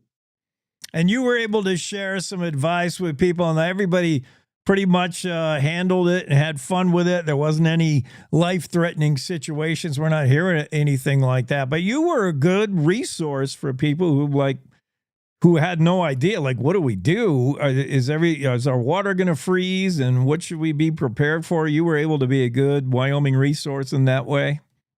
Yeah, because my neighbors and friends here, they know I'm from up north. So yeah, I whether the advice was wanted or not, I gave it to them. Tell me what brings you down there. I had to look up your outfit. You're doing the Hawk, the soap. What are you doing down there? Well, my profession, I'm a safety guy. I was doing that in Wyoming in the gas patch. I was blessed to work for Mick McMurray and his outfit up there for years. And when everything slowed down, came back down here. This was where my wife was originally from, and two of my 3 daughters live here. And so it was time to come back. And a good friend of mine who I've known for over 30 years came to me with a proposal and an idea. And we wanted to provide people with natural products and at a fair price. And it's a whole lifestyle change. And we all want to try and clean up what we've been doing. So we've started soap products, natural bug repellents. We even sell hot sauce. So we're just kind of an all-around outfit, and 2 guys enjoying life and wanting to pass that on to others. It is Louisiana. You gotta sell hot sauce and hurricanes in every shop. I've been down there. I've been to Baton Rouge and New Orleans, and no matter where you go, no matter what they're really supposed to be selling, you can get a hurricane on the way out, and don't forget your hot sauce. Yep. Hawk Soap Company, Paul Knapp, check him out. He's down there in Gonzales, living life from above. We're jealous. We'll be jealous of you in another couple weeks when we're still below 0 and you're back to regular temperatures. Oh yeah, we're opposite here. We got 7 months of summer, and you all have 7 months of winter. But I get to go back every summer. That's why I met Abby, who works for y'all, and we get to do the fishing for the fight tournament every year. My business partner and I, we take what we make during the year and go up there and donate opening night dinner for that event. And so we've been doing that for the last 7 years, and it's a blessing to stay connected. Oh, that's so cool. We're going to be talking to Abby on the show a little bit later. Yeah, look at the connections. Wyoming, Louisiana, they share some of the very same things. We're all the same. It's just we have 23 counties, and you call them parishes. Otherwise, yes, we're the same. Well, where there's oil and gas involved, if you're going to have some coon asses working in the oil and gas patch. Oh, yeah. That's what it's all about. And many of our friends that we ran into in Wyoming were originally from Louisiana. So we still have those ties here, too. Well, you tell those crawfish folks just to learn French or English, one or the other. You can't mix them together because I can't understand any of them. But yeah, it's pretty neat. It's great, and I'm blessed because I get to live in both worlds. So yeah, been a real honor. Great people in both areas, and they just live life differently, but essentially the same. Yeah, leave me alone. Let me do what I want to do. Let's have some freedom here, and let's go. You either go shoot an elk or you go catch fish to feed the family. and it's really awesome. God bless America. I feel like we should be waving the flag right now. I love it. Oh, indeed, indeed. What a great week. An inauguration and 7 inches of snow in Gonzales, Louisiana. Boy, what a great time it is. You must be living right down there. I like it. Paul, yes. thanks for sharing with the story, with Andrew Rossi's story, and thanks for coming on the show here with us. Appreciate it. Well, thank you very much for letting me join you. You bet. All right. Have a great day. You too. God bless. God bless. Awesome. That's Paul Knapp, who Abby turned us on to. We're going to talk to Ask Abby here in a little bit. Next hour. And Paul is part of the story as locals freak out. Transplanted Wyomingite in the South loves the record snow. Paul Knapp spent a lot of time in Wyoming, so he was well suited to give everybody advice on how to roll the best snowball and how to keep their pipes from freezing. Paul Knapp down there in Gonzales, Louisiana, where they got snow, man. Woo! Pensacola. Alabama, they got snow. The South gonna do it again. They just need a few plow trucks to do it again. Hey, we got to take a quick break and get right back to you and rejoin the show. It's a Cowboy State Daily Show with Jake. Back after these. Thanks for spending your Thursday with us.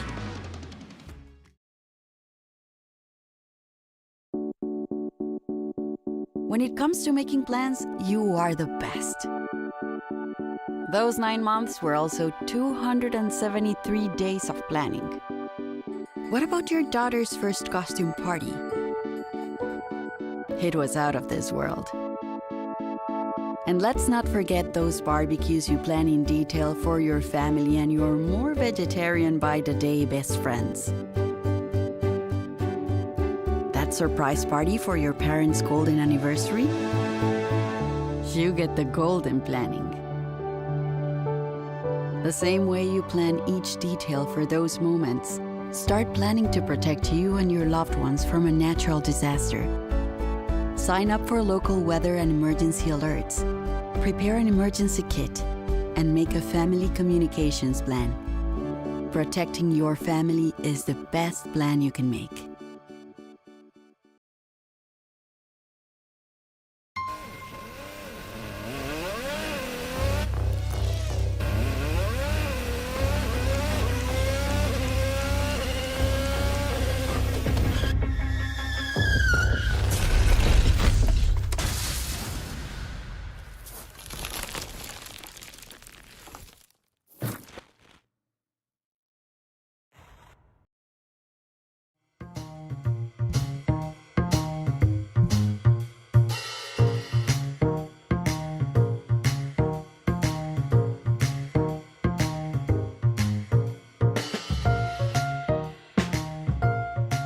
Back to the show.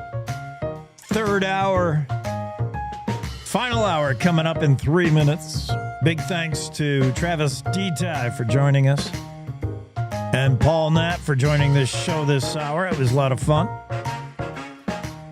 Always great to hear some outside voices. Also great to hear some inside voices. Ask Abby coming up next hour. And we're going to put our own Prairie Princess to the test. I got some tough trivia questions for her. We're going to ask Abby, and I'll be surprised if she even gets anything right. It's going to be challenging. I really found some tough questions. I feel bad for Abby already. It's going to be difficult. Also, next hour, we'll chat a little bit with, is it Renee I have on Thursdays, I want to say? Yes. Oh, that's good, because Renee's got some great stories, which made me think of questions, which, of course, Renee can answer. That's going to work out just fine. I like that. We got a bunch more stories we got to get to as well. holding them on the back burner for the final hour. We'll get to those, including Leo Wolfson's story about a committee looking at a bill that would require women to have ultrasounds no less than 48 hours before being prescribed abortion pills.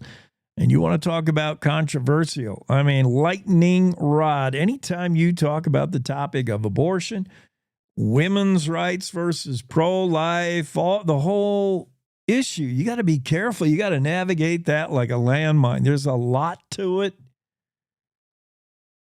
The vote out of committee was 7-1. House Bill 6-4 passed 7-1, but not before contentious testimony, both for and against. The only state rep, Mike Yin, Democrat Jackson, was the only one to vote against it. And yeah, there's just a whole bunch to it. We'll dig into that, although even though it is a lot to dig into. Yeah, a lot coming up.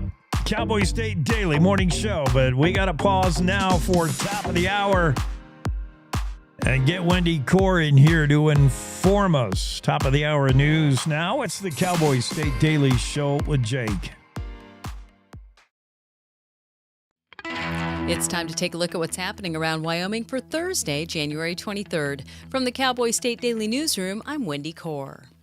Wyoming Congresswoman Harriet Hageman is among Republicans in Congress calling out federal officials for an armed, intimidating response to a South Dakota ranch family's home over a 75-year-old property line dispute. Cowboy State Daily's Mark Hines reports that the letter, signed by Hageman, mentions the South Dakota case specifically as an example of an alleged broader pattern of misuse of federal law enforcement against American citizens during the administration of former President Joe Biden. Last year, we reported on a ranch family in South Dakota, and the wife and mom of that family actually is a Wyoming native. And this weird dispute started with the federal government claiming that their fence had crossed over into some national grassland. So they thought they had the matter settled, but then an armed Forest Service agent in tactical gear showed up to hand them federal indictments for allegations of theft of government property. Hageman and the others who signed the letter call the response blatant abuse of government power and unnecessary intimidation of U.S. citizens. The legality of ballot drop boxes in Wyoming took center stage during a discussion in the House Corporations, Elections, and Political Subdivisions Committee on Wednesday afternoon. Cowboy State Daily's Leo Wolfson was in attendance at the hearing when Secretary of State Chuck Gray and County Clerks Association of Wyoming President Malcolm Irvin got into an animated exchange over House Bill 131, legislation that would ban the use of ballot drop boxes in Wyoming, with each accusing the other of gaslighting. Gray does not believe these ballot drop boxes are legal under current law, and the county clerks disagree. They believe that it is up to each individual county to decide if they want to use the ballot drop boxes. At one point, Gray was questioned by Representative Mike Yin if he was accusing the county clerks of breaking the law when they allowed ballot drop boxes for use in some of the most recent elections. Gray really didn't address the question specifically, and he told me after he wasn't trying to speak to anybody's intent, but he clarified and he reiterated he does not believe the drop boxes are legal under current state law. The bill advanced on an 8-1 vote with only Democratic State Representative Mike Yin of Jackson voting against it. Wyomingites are hailing the national energy emergency President Donald Trump declared on the first day of his presidency. A number of Wyoming's oil and gas industry officials told Cowboy State Daily's Renee Jean they were still reviewing the declaration and accompanying executive orders and weren't sure how things would roll out here. Obviously, there are going to be those who are opposed to this plan. We're likely to see some litigation. It's clear from reading the document that he is trying to set up a way to expedite certain infrastructure, oil and gas projects to try and strengthen the energy industry. Declaring a national emergency unlocks new authorities and additional executive powers the president doesn't normally have, including suspension of some environmental regulations or restrictions of various exports. No president prior to Trump has declared a national emergency, so it's somewhat new territory. I'll be back with more news right after this. Attention all seniors 50 and older. The Wyoming Senior Olympics 2025 Winter Games are coming to beautiful Pinedale, Wyoming from February 20th to 22nd. Compete in a variety of events including the indoor mile walk, Nordic skiing, pickleball, snowshoeing, and swimming. Don't miss the celebration banquet on Friday night, February 21st, sponsored by Jonah Energy, LLC. For more information, call us at 307-321-0699 or visit www.wyomingseniorolympics.com. Register by February 9th. Upstate New York is a long way to go to produce a pilot episode for a new television series set in Wyoming.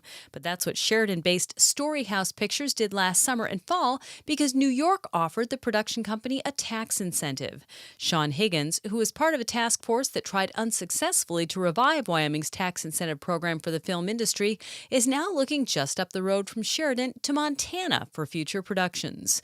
And Cowboy State Daily's David Madison reports that Higgins isn't the only filmmaker looking for such opportunities. He's part of a coalition in Montana. Last night, about 80 filmmakers gathered in Helena, along with legislators, to try and talk up this new bill called the Montana Media Act, which would increase the tax incentive in Montana from about $12 million a year to $30 million a year. Higgins said that when considering the United States and its territories, Montana ranks 41st in overall film production. Wyoming is 51st. And that's today's news. Get your free digital subscription to Wyoming's only statewide newspaper by hitting the daily newsletter button on cowboystatedaily.com. I'm Wendy Core for Cowboy State Daily.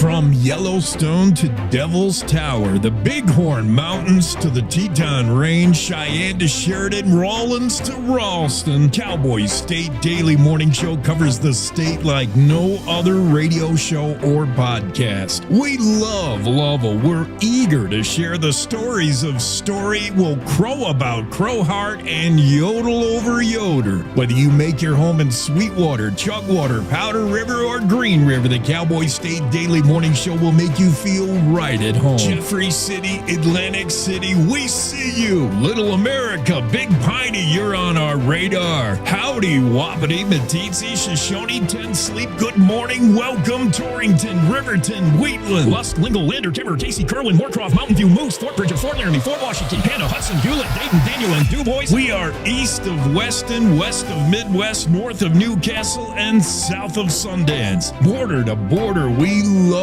Wyoming and every one of its communities, bar none.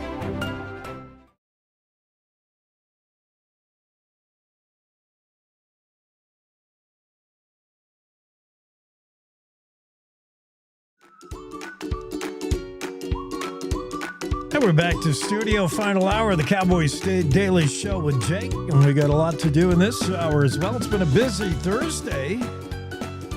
We haven't even had time to get to this day in history or share news that the Wyoming Cowgirls got a big win over Air Force the other night. Wyoming Cowgirls shot 64.3% from the floor. That is the fourth best shooting percentage mark for a single game in program history. They shot lights out, the Cowgirls. Air Force never knew what hit them. 62-50, the final. Wyoming Cowgirls basketball victorious over Air Force. Congrats, girls. Way to go. This day in Wyoming history, 1870, Colonel Eugene Baker ordered his men to attack a sleeping camp of peaceful Blackfeet Indians along the Marias River, or Marias. You know that river was named by Lewis and Clark for one or the other's niece, I think, Maria. And then somewhere along the way, the apostrophe got taken out. So it went from Maria's River, which it was originally named for, Maria's River, to the Marias is what a lot of folks say now. That's in northern Montana, by the way. This attack, the village was attacked by Baker. Colonel Baker gave the orders, and it was wrongfully attacked. He was looking to find a band of pagans, sometimes pronounced pagans, Indians, and they were accused of murdering some guy. I can't remember his name, but he had the wrong. It was the wrong tribe, the wrong camp. It was not correct. In fact, one of his people, Joe Kipp, a scout, recognized. He saw painted designs on the buffalo skin lodges, and he said that we got the wrong people. That's a peaceful band of Blackfeet led by Chief Heavy Runner. That's not the ones we're looking for. And Baker didn't want to hear anything of it. Colonel Baker said, shut up. We're attacking in the morning. Everybody drink up. They all got drunk that night. And he even ordered one of his men to keep an eye on Kip, the scout, and to make sure he didn't go tip off the Indians. Terrible.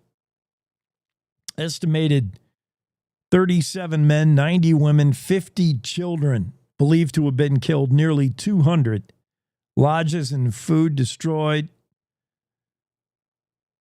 And news of the massacre ultimately reached the Department of Interior, the War Department. It caused President Grant great consternation, big black eye for the U.S. at the time. It happened this day, January 23rd, 1870. This day, 1895, Clarence Clark takes office as U.S. Senator from Wyoming. On this day in 1899, residents of Kemmer vote to incorporate. Happy birthday, Kemmer. 1899, we were talking about you today. I said not nice things about Kemmer. I take it all back. I didn't know it was your birthday. January 23rd, 1901, legislature meets in a joint session to pick a senator. They did, and they tapped Francis E. Warren, chosen to fill the office of senator. Good choice. 1905, this day, the Brooks hosted a reception for officials and politicians at the new governor's mansion. 1905 must have been a swanky evening. They probably had valet parking for your horse and buggy. 1907, this day, Cheyenne policeman Charles Edwards dies of stab wounds on his 32nd birthday. He sustained those a few days earlier while pursuing a man who fled a tavern incident. And on this day in 1908, the Powell Post Office was established. If you're at the post office up there in Powell, tell them happy anniversary, happy birthday from us. Renee Jean should be popping in here. And I don't have the Zoom room open. Whoops, sorry, Renee. I thought I did. Let me get that open. Renee Jean's going to stop in. We got a mess of stories we got to talk to her about, beginning with, let's see. Well, we can pick one. I'm going to start with Zoom room open. Whoops, sorry, Renee. All right, Renee, you have us on in the background. Okay. Now we sound good. How do you... Your radio show. Oh, you're listening to the state's favorite radio show. Good for you. So isn't everybody listening? I would think so. I would think so too. My ego would hope so. So you probably heard us talking about your story. We've been mentioning it this morning about the Terra Power. Before I get to that, though, I want to talk about this Trump's national energy emergency declaration. It's good news for Wyoming energy and mining. We just talked to Travis Detaille about it. He's excited. Now, nobody's kind of read through the whole thing yet. We're still speculating, but I know the good news for Wyoming is we're out from under Biden. We're into Trump, and Trump's got this many executive orders, but this one looks like good news for Wyoming mining. Well, it's hard to see how it could be worse news than maybe the last 4 years from the perspective of the energy industry. So many things happening during that. And I've had some conversations with people in the industry. They feel like the ghost of Biden's administration is still there, kind of pulling on strings. And so to them, it certainly feels like an energy emergency. I think my read of the document, I've been through this multiple times. I've talked with international policy think tanks, as well as just guys with boots on the ground, but who have a lot of experience in the energy industry. I think what I'm seeing here is Trump's going to try to take advantage of war powers that let him kind of suspend some of these regulations, expedite some key projects. So it'll be really interesting to see how this plays out. Obviously, if he does that, he's going to face all kinds of lawsuits from the other side who don't agree with this and don't want this. That's in this day and age, we have a 50-50 split kind of in our country over what to do about our many problems. So, it's probably not, it's probably going to be a bumpy road for this, but it'll be very interesting to watch and see how it plays out. Um, just a few of the things I saw in there. He's directing the agencies to make a list of emergency projects that could be considered, let's see, how did he put it? Projects where it would be lawful to apply emergency treatment kind of thing. And then he's talking about setting up a committee that would quarterly review things like projects from governors of states, projects from agencies, projects just from anyone who's seeking an exemption to, say, the Endangered Species Act. But again, projects that deserve some kind of emergency treatment. So not just everything. And that was Jimmy calling me. But so but so that's kind of where we're at with that. We're just going to have to watch that and see what happens. Yeah. And, if you think that POTUS doesn't affect Wyoming energy, look at the many different ways where the needle could move in a hurry. There's cautious optimism about Wyoming energy and moving forward. And then there's outright real optimism. Certainly you found one person in your article, Kirkwood Oil and Gas landman Steve Degenfelder. He is gung-ho on what this could mean, whether it's finally attending to these coal mining leases that are sitting dormant, or whether it's dealing with international stuff like being able to sell coal to China, or having China stop meddling with precious rare earths, or whether telling the Russians to quit messing with their uranium market. There's a lot of things the president of the United States can do that are going to smooth the way for Wyoming energy, you would think. We'll see. I mean, like I said, when Trump tried to use emergency powers to build the wall in the South region in his first term, that was immediately met with lawsuits. So I expect much the same thing to happen here. The environmental groups may not have, his emergency act on immigration, it has already been met with some lawsuits. People were expecting that. People were not expecting this. They've been caught flat-footed. But that's not going to stop them for long. They are surely teeing up and looking at this and, trying to decide what kind of lawsuits they can file. So that's, without a doubt. Way to throw a wet blanket on my optimism, Renee. But you bring up a good point. Accessibility shortcuts. Nothing's ever a done deal when you get Use lawyers the tab involved. key to navigate. Yes, sorry. Siri's yelling at you. Hit the wrong button. Siri suddenly popped up. Right. Sorry about that. But I don't mean to throw a wet blanket on it. This is groundbreaking. It is new territory. We have never had a national energy emergency.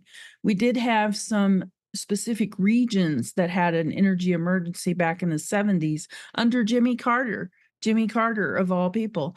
But so, and he allowed those governors to suspend certain regulations because of that. There was a shortage that was driving prices up. There's no shortage here. We are producing more oil than we've ever produced. But so Trump is relying on different rationale for this energy emergency. It's just going to be very interesting to watch and see how it plays out. And official after official told me, we don't know what this is going to mean yet. We're just going to have to see how this rolls out. So there's a lot of uncertainty right now, but a lot of optimism too. That's what we're all feeling. Another story we got to get to. It's fitting that you were interrupted by Siri, a form of AI. And when we talk about AI, we talk about its electricity needs.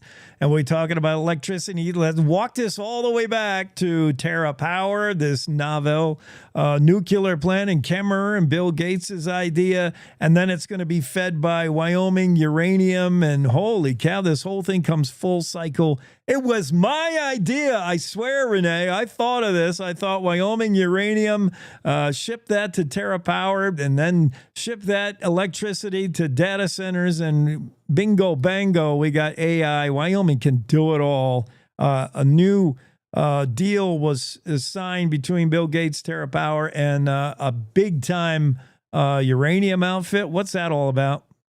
Well, great minds think alike. Evidently, great minds think alike, Jake. Yeah. Well, so I'm really excited about this. And, these AI data centers, they're a little like Cookie Monster with his cookies, right? They just eat so much power. It takes 10 times the power to run a Chat GPT query as opposed to a simple Google search. So we're talking exponential rise in demand of power as these companies, start pushing for AI capabilities. Businesses, everybody's looking at how they can use this new capability. We're just going to see a huge surge, though, in demand for energy. We need $50 billion worth of infrastructure for energy utilities, according to a Goldman Sachs analyst report. So just think about that, $50 billion. So a year ago, though, when TerraPower was being put into play, there wasn't any talk of AI. It was more about, these coal plants are going to retire. What can we do to, ease that? That's what Kemmerer was thinking. Along came Bill Gates with a desire to place some nuclear plants in communities where coal plants were already announced to be closing. And so now that we had that TerraPower selected Kemmerer.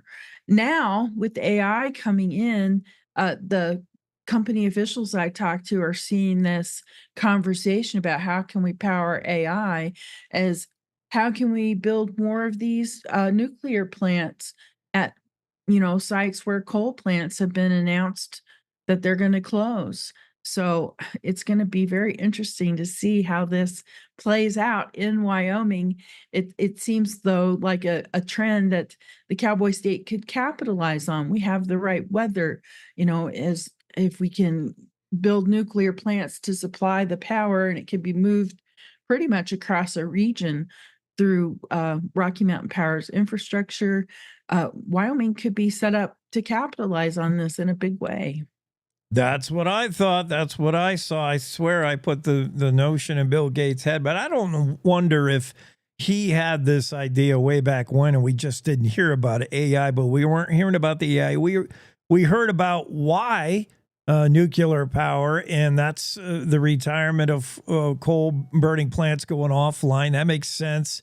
My idea was it was, Bill knew about the AI and the energy consumption, the electricity consumption, where Kemmerer was natural choice. The real reason, as you explained, Renee, is that's where already infrastructure exists with coal mining. My idea was, if we had another 3 Mile Island, meltdown, Kemmerer is not a great loss. It looks like there's already been a nuclear meltdown there, but with all apologies to Kemmerer, which celebrates a birthday today, we found out, incorporated this day in history. But you gave us the real news, actual news. Goldman Sachs, you put some numbers and analytics to what we're talking about, and you put your finger on an interesting piece of data, which I didn't think about, but Makes perfect sense, this metric. Your average Google search compared to asking Chat GPT to go out and do something. What a difference in how much electricity those two tasks need. Yeah, it's exponentially more. So we are going to need lots of power. The AI industry is looking at it as an all of the above need. They don't think any one source is going to be enough. They want fossil fuels, they want wind, they want solar, they want every piece of energy they can find because it's just such a power hungry operation. And they want to be kept cool. And so these data centers, Wyoming looks particularly attractive because you don't have to use a lot of energy to make the energy machines cool. I'll just open the window. Wyoming's usually cool. It's currently in Kemmer, it's 2 degrees above zero. So the data plant would be doing just fine. Wow. Interesting stories, Renee. Love it. Yeah, we're going to have Ask Abby in here next and shift gears. I appreciate you coming on. All right. Thanks so much. Thank you. Renee Jean with 2 stories regarding energy. She's our travel, business, energy scientist. Renee does it all. But these 2 stories regarding Kemmer officials and their hope that the TerraPower deal with one of the nation's largest independent data center providers, that's Saby, maybe this is a nice handshake deal. There's already deals in place to get uranium for Bill Gates' TerraPower plant in Kemmer, and now there's a deal, so you got one end feeding the machine, and then where are you going to use all that electricity? Well, these data centers are ready to gobble it up. Interesting story from Renee Jean. We'll take a quick break. Get Abby in here. Ask Abby segment be coming up next right after these. You're enjoying the Cowboy State Daily Show with Jake back in a moment. So I wanted to talk with you and your mom today, Lily, because some people at school have noticed changes going on with you, and we're concerned. Like what? Who? Some of your friends, teachers. It sounds like you've lost interest in a lot of things lately. You're hanging with new friends. So? So, individually, maybe those things are no big deal. But taken together, and then the incident the other day, you were with Derek when he was caught selling marijuana. Yeah, he was selling it. Honey, we know. But we care about you and want to know what's going on. That's right. We just want to understand better and see how we might help. And if weed is a part of it, we just want to make sure you understand the negative consequences for someone your age. The physical and mental health effects, the poor decision making, and the confusing legal aspects these days. So what do you say? Can we talk? For more information about talking with your kids about underage use of alcohol and other drugs, visit underagedrinking.samhsa.gov.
Yeah, welcome back to the circus that is Cowboy State Daily Morning Show. A couple of things that we could squeeze in here before Abby joins us. Tom Lubnow, one of our popular Cowboy State Daily columnists, has a fantastic column. Came out today, making sense of the legislature and what is the intent behind the intent, maybe? Tom really digs in. Takes a couple of bills, couple of things that have happened in the first week of the legislature and speculates on what might be going on. He knows what he's talking about. He's a guy who's been down there. He's been there, done that, got the t-shirt. Tom Lubnow, a very interesting column. Check that out. Let's get into the Zoom room and get Abby in here. Abby, what's happening? You're looking good. You're sounding what is good. This clown music. I know. Is that a bad play-in for? I'm Circus? I need something regal because before I was calling you the Prairie Princess. So I'm going to put a crown on your head. Oh gosh! Wait a minute. You can't see it, can you? There. No. We're going to put a crown on your head for a little while. That's our Prairie Princess. Abby's on the show. It's time for Ask Abby. Abby, what is it that was left in the drawer of the Oval Office when President Trump took over? It's a tradition to leave something for the outgoing president to leave something in the drawer for the incoming president. And the tradition was continued by Joe Biden. He left a breath mint. Good guess. It was a note. The tradition was started by, I forget who, I think Reagan started the tradition. Pretty sure. And it continues today where the outgoing president leaves a letter for the incoming. And of course, the incoming president never says what's in the letter, but we did learn, we don't know the specifics of the letter, but Trump did find it. Simply said 47 on the envelope to indicate that it should be read by the 47th president. We don't know what it was in it, but we do know that it had double spaces after the period because that's how OGs roll. We don't need two spaces after the period anymore. The font was like 24 point. Also in the drawer was a box of Depends, a pair of New Balance sneakers with the big wide toe box, a foldable shower chair. It's just one old fogey giving the house to another old fogey. Here's your move-in gifts. Motorized stair lift, to get to the second floor. You could just ride and You are going to be old someday too, Jake. I'm already old. I feel it. Okay, we're going to get into probably the most difficult Ask Abby segment ever. Oh, wonderful. Very difficult questions. First, I don't know if I should say congratulations or thank you or whatever, but you were in that story that Dale wrote about being a foster parent. I didn't know that. You mentioned the other day about having to bring a kid to the doctor, and I'm like, wait a minute, Abby has kids? I didn't want to. I should have just asked you. What the heck? Now I know. Yeah, sometimes I have children. That's so neat. Yeah. And you probably get more out of it than they do. But yeah, it's so neat. You got a bedroom all tricked out for them, like what any kid would want. Mostly you have young, like toddler, 3-year-olds, stuff like that. Yeah, usually I haven't taken kids older than 6 before, but yeah, I have, I have a really incredible group of people that support me and friends and family and, people down in Louisiana. Yeah. Call NAP, they'll send things like or send money and because a lot of times when I get kids out of in an emergency situation, they come with the clothes on their back. So I've just kind of acquired things over time. Like people get rid of toys in their house, they're like, do you want to take this? So it's been nice. I have a pretty fun setup for kids, lots of books, lots of little just, babies and stuffed animals and stuff that kids around, 6 and under like. So, yeah, and then clothes and stuff too. So, when I do get these kids, they can put on some clean clothes and yeah, feel good for a while during something that's pretty traumatic and, not fair. And yeah, it's definitely a really rewarding thing to do. And I just yeah, I just try my best, man. It can be tough though. These kids, like, you don't know what is normal to them and what makes them feel safe. So a Yeah. lot of times, it's trying to figure out what TV shows they like or what color plate they want, things like that. Right. Uh, I mean, kids are already an enigma to begin with. Sometimes it's hard to figure out how they're thinking, what they want, but you're getting them at the worst time of their life. Yeah. And so it can be, but I can see how you're perfectly suited for that, Abby. Really, like when a kid, you are immediately trustworthy, right? For a little kid, like you're inviting, opening, your whole demeanor. I mean, a kid's just going to glue to you.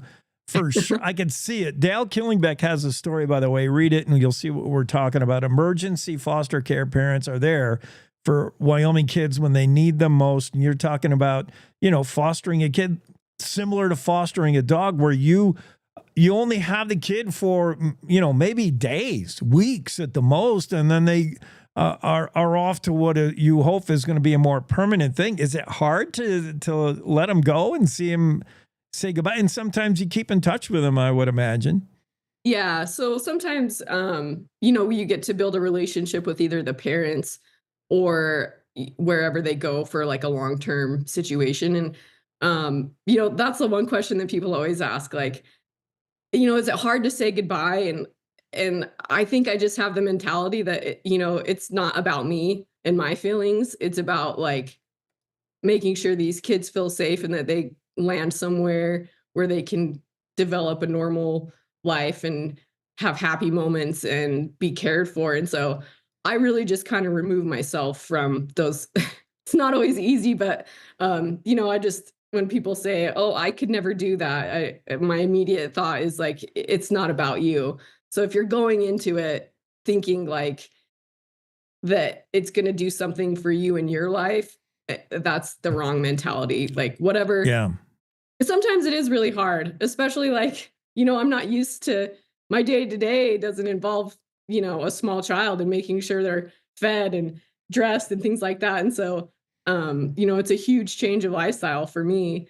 But I feel really blessed that I get to do it and that I do have like every experience I've had has been really fun. And sometimes I connect with kids later. Like one of the little boys I had when I first started doing foster care, he ended up getting adopted by a family member out in California. And one day I was going through my phone and I had all these pictures of him.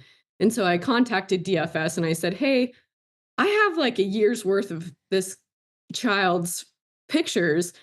Is there any way that you could forward them on to whoever adopted him?" And they were like, "Yeah." And so they did. And the mom emailed me back right away and was like, "This is so awesome. Like, we have an Instagram account for him. Please follow." Oh, And wow. so, 2 years later, I've gotten to catch up with this little guy again and see where he is with, his life. And man, he just won the lottery. His mom takes him to do all kinds of cool things, like loves to go to concerts.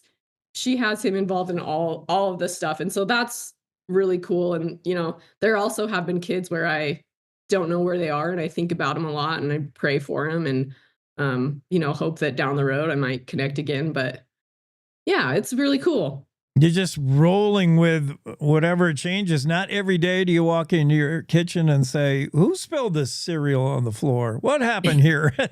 But you are. This is why I'm saying why you're perfectly suited for this. Because when I ask you, don't you?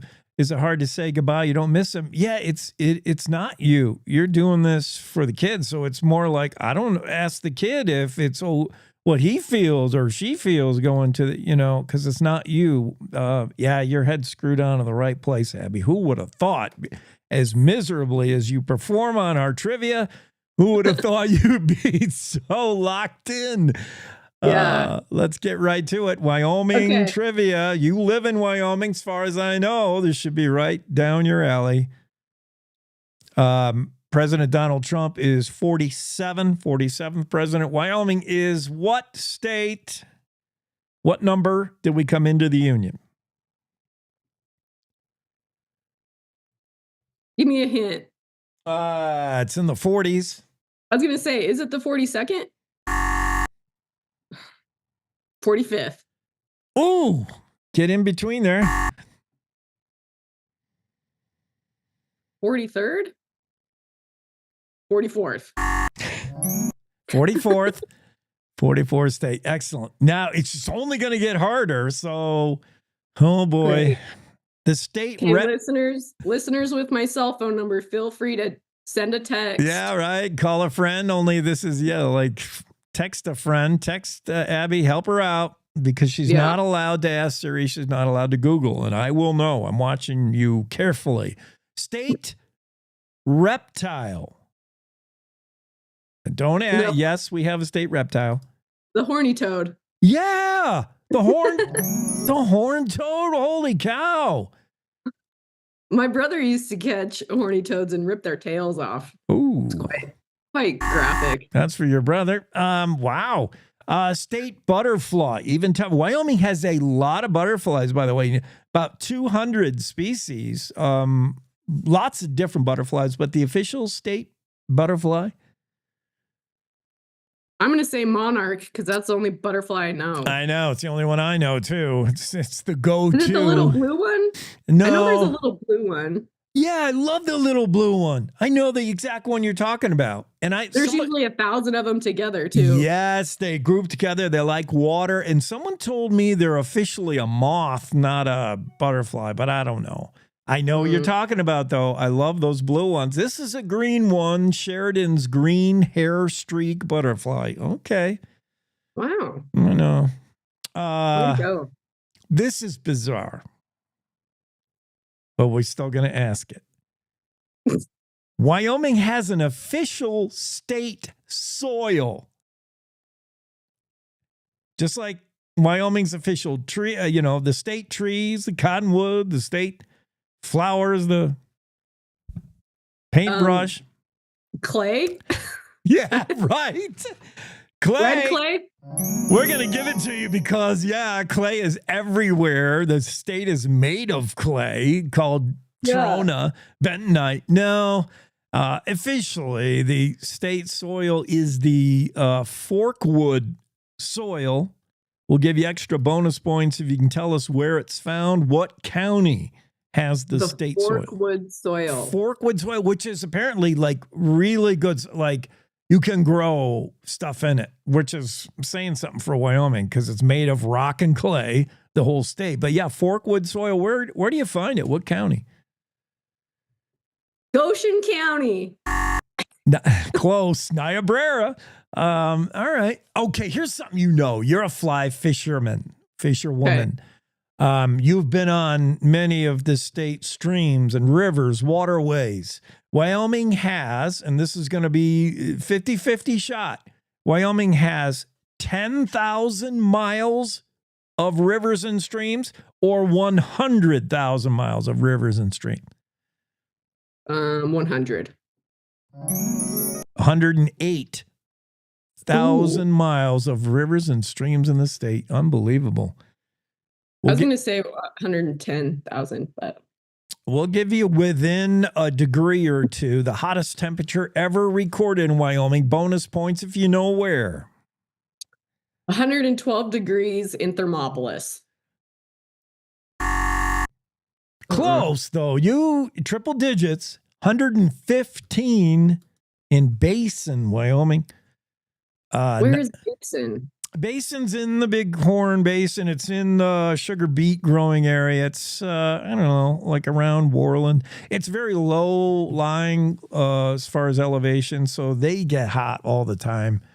115 on August 8th, 1983. We were just talking about the coldest temp ever recorded in Wyoming. That's the warmest. Whoop. By the way, have you been watching the news cycle? What's the coldest Wyoming's ever got and where?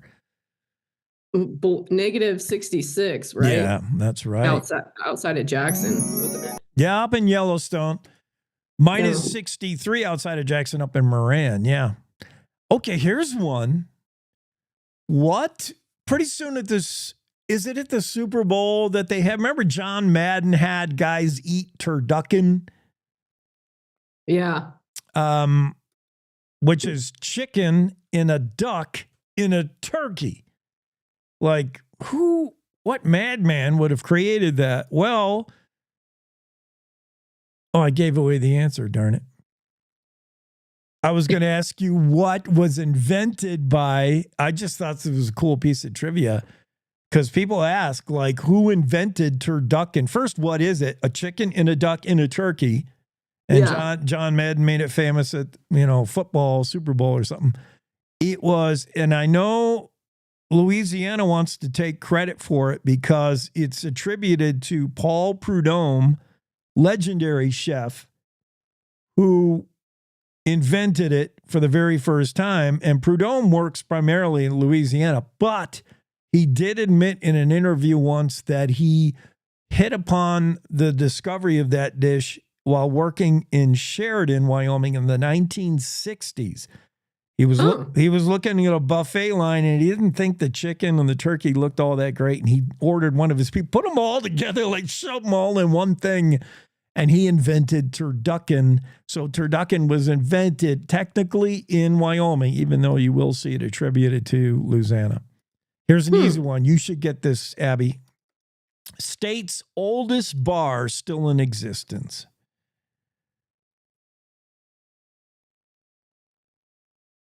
Oh. It's got to be either in Pinedale or Jackson, right? No. It's opened in 1900, just 10 years after Wyoming became a state, pretty much, and still running today, as far as I know, right? I think. Well, yeah. Is it the Buckhorn? I only spent a decade of my life there. Yeah. It's the Buckhorn Bar and Parlor in Laramie, yes. And Abby has intimate knowledge and probably some great memories and some, Okay. Yeah, there might be some original employees still hanging out around there. From 19, he could be right. Okay. In which battle did Napoleon die? As we get outside of Wyoming now. I have no idea. Correct answer is his last one. Oh. Where was the Declaration of Independence signed? Independence Rock. Close. But no. At the bottom of the page. At the bottom of the page is the correct answer. Oh my gosh. What is considered the main reason for divorce? I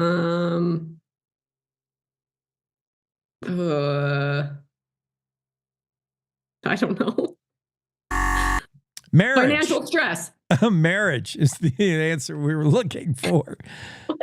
Financial. No, these are just goofy. These are not correct answers. All right, let's go back to Wyoming. These are Jake's answers. Yeah, these are stupid Jake answers. Let's go back to Wyoming real quick. In Newcastle, Wyoming, two laws that are on the books today that are kind of forgotten about but still exist, supposedly. In Newcastle, Wyoming, what are you not allowed to do? It has something to do with your spouse, right? Kinda. If you and your husband and your wife just happened upon a walk-in meat freezer, what are you not allowed to do? And it's not punch through the meat like Rocky. I know this. I can't remember what it is, though. No, you're not allowed to take your clothes off and get jiggy with it. You're not allowed to, fornicate in a meat freezer. True enough. Wow. Yeah. In Wyoming, the entire state, it's illegal to wear this in a public theater.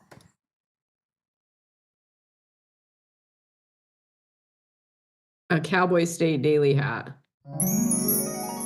A cowboy hat. Oh, a hat. Yes, because it obstructs people's view. Well, we'll give that to you. You did pretty good. I didn't think you would get any, Abby. Thanks for the confidence, Jake. They were hard. These were like, I don't know. They were pretty crazy. Oh, yeah, I wanted to ask you one last thing because I asked, we've been asking other guests, when's the last time you flew somewhere commercially? November. Yeah. I flew to Arizona. Okay.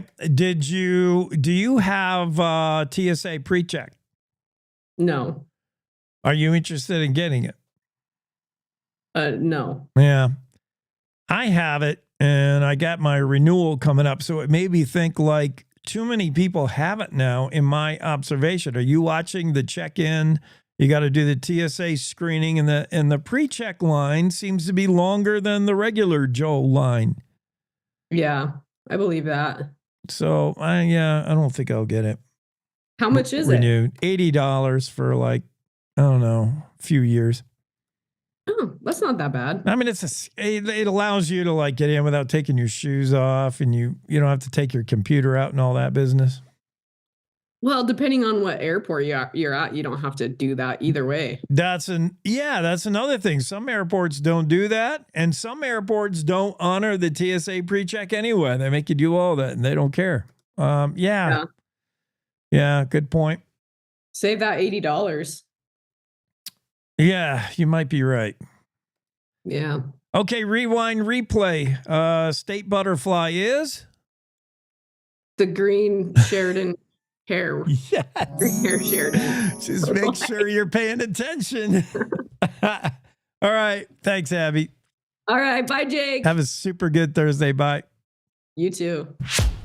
Cowboy State Daily Morning Show with Jake. Now, back to the show.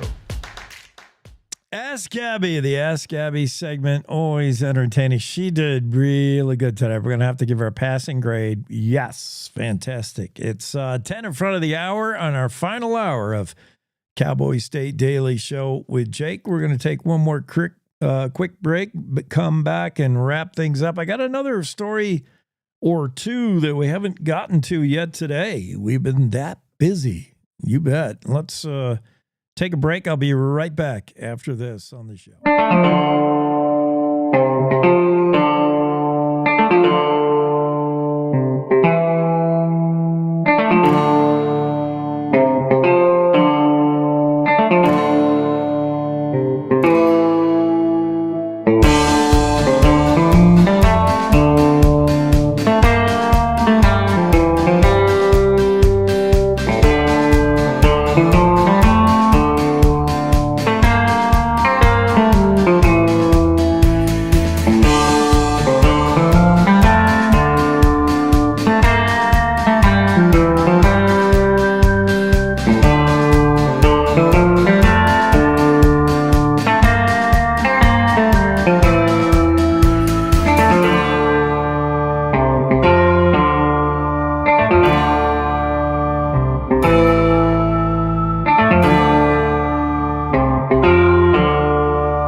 Is the Cowboy State Daily Morning Show with Jake.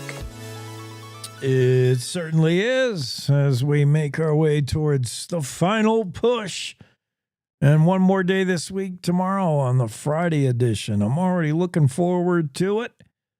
And we will get to hopefully some stories that we missed today, although I'll try to run through them real quick. One deserves a certain amount of time. Leo Wolfson's story about the House committee advancing a bill Wednesday that would require women to have ultrasounds no less than 48 hours before being prescribed abortion pills. House Bill 64 passed through committee 7-1, but not before contentious testimony both for and against. The lone vote against was Mike Yen, Democrat, Jackson. And what the bill will do, as we said, is require that ultrasound. Now, why is that, other than just creating a speed bump, other than just creating sort of a waiting period? Well, that's what some want to know. Katie Nutter, executive director of Wellspring Health Access Clinic in Casper, spoke out against the bill, saying it's just a hurdle for women who are seeking abortion. The 48-hour requirement on the bill could also push women into having surgical abortions because of the delay in getting services. Furthermore, Nutter says the requirement of a waiting period after a forced ultrasound demeans women's decision-making capability. In other words, women aren't capable of making a decision in under an hour. Well, I would say if they're getting dressed for a party, I would question how long women's decision-making is. But yes, I get it. Can women make a big, important decision in their life in less than 48 hours or without having that waiting period? The other side of the argument, though, we heard from former legislator Jeanette Ward, who spoke before the legislature, and she said the Republican Party is pro-life, the Democratic Party is pro-death. Abortion is not health care, it's death care, said Ward. A number of people who also testified against the bill described it as government overreach and an intrusion into private health care decisions. Sarah Courtwright, Cheyenne counseling psychologist who opposed the bill, said getting an abortion can be a traumatizing experience that would be made even more damaging for the mother by requiring an ultrasound. But those four, like Chip Nyman, said, I just believe we need to pump the brakes. Let these folks have a chance to make sure of knowing where that fetus is located, if it is the correct gestational age. Neiman also said he hopes the bill motivates fewer women to go through with the abortion, describing it as a chance to be able to feel that heartbeat and know that there's a little person inside them that's real. Does any evidence suggest that ultrasounds prior to abortions, women considering an abortion, do ultrasounds help in deterring that decision? And the research shows there's really little evidence. The amount of women who get an abortion who did not have an ultrasound, the amount of women who do get the ultrasound and go through with the abortion, it's almost the same. There's very marginal evidence that an ultrasound would cause a change in course, a change in decision. It would require a 48-hour waiting period, though, 2 days to think it over further. But that bill, highly contentious, House committee bill, did advance out of committee, 7-1 vote. It'll hit the House floor next. Abortion in Wyoming, always hot topic issue.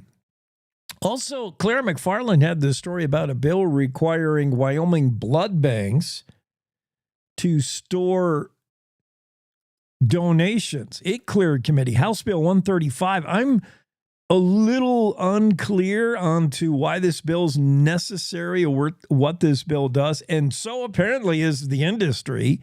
House Bill 135 passed House Labor, Health, and Social Services Committee on a 6-2 vote Wednesday.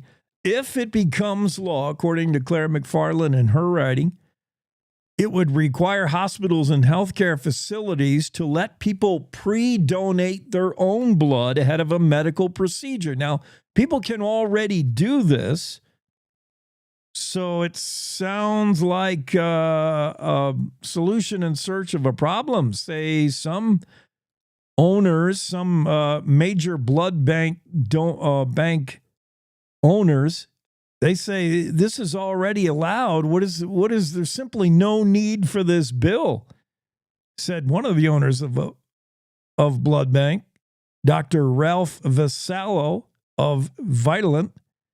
He said House Bill 135 offers no public benefit. It could negatively impact patient care.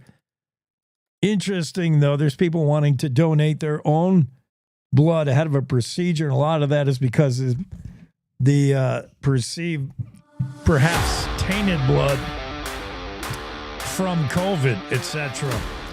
Yeah, we got to a lot today, discussed a lot of things. We had special guests on. Big thanks to Travis Detai, Executive Director of the Wyoming Mining Association. He popped on. Paul Knapp was with us. He's a guy who spent time in Wyoming. He's now down in Louisiana. No matter where he goes, he can't get away from snow. We'll do it again tomorrow. Please join us, 6 a.m. on the dot. It's the Wyoming Cowboy State Show with Jake.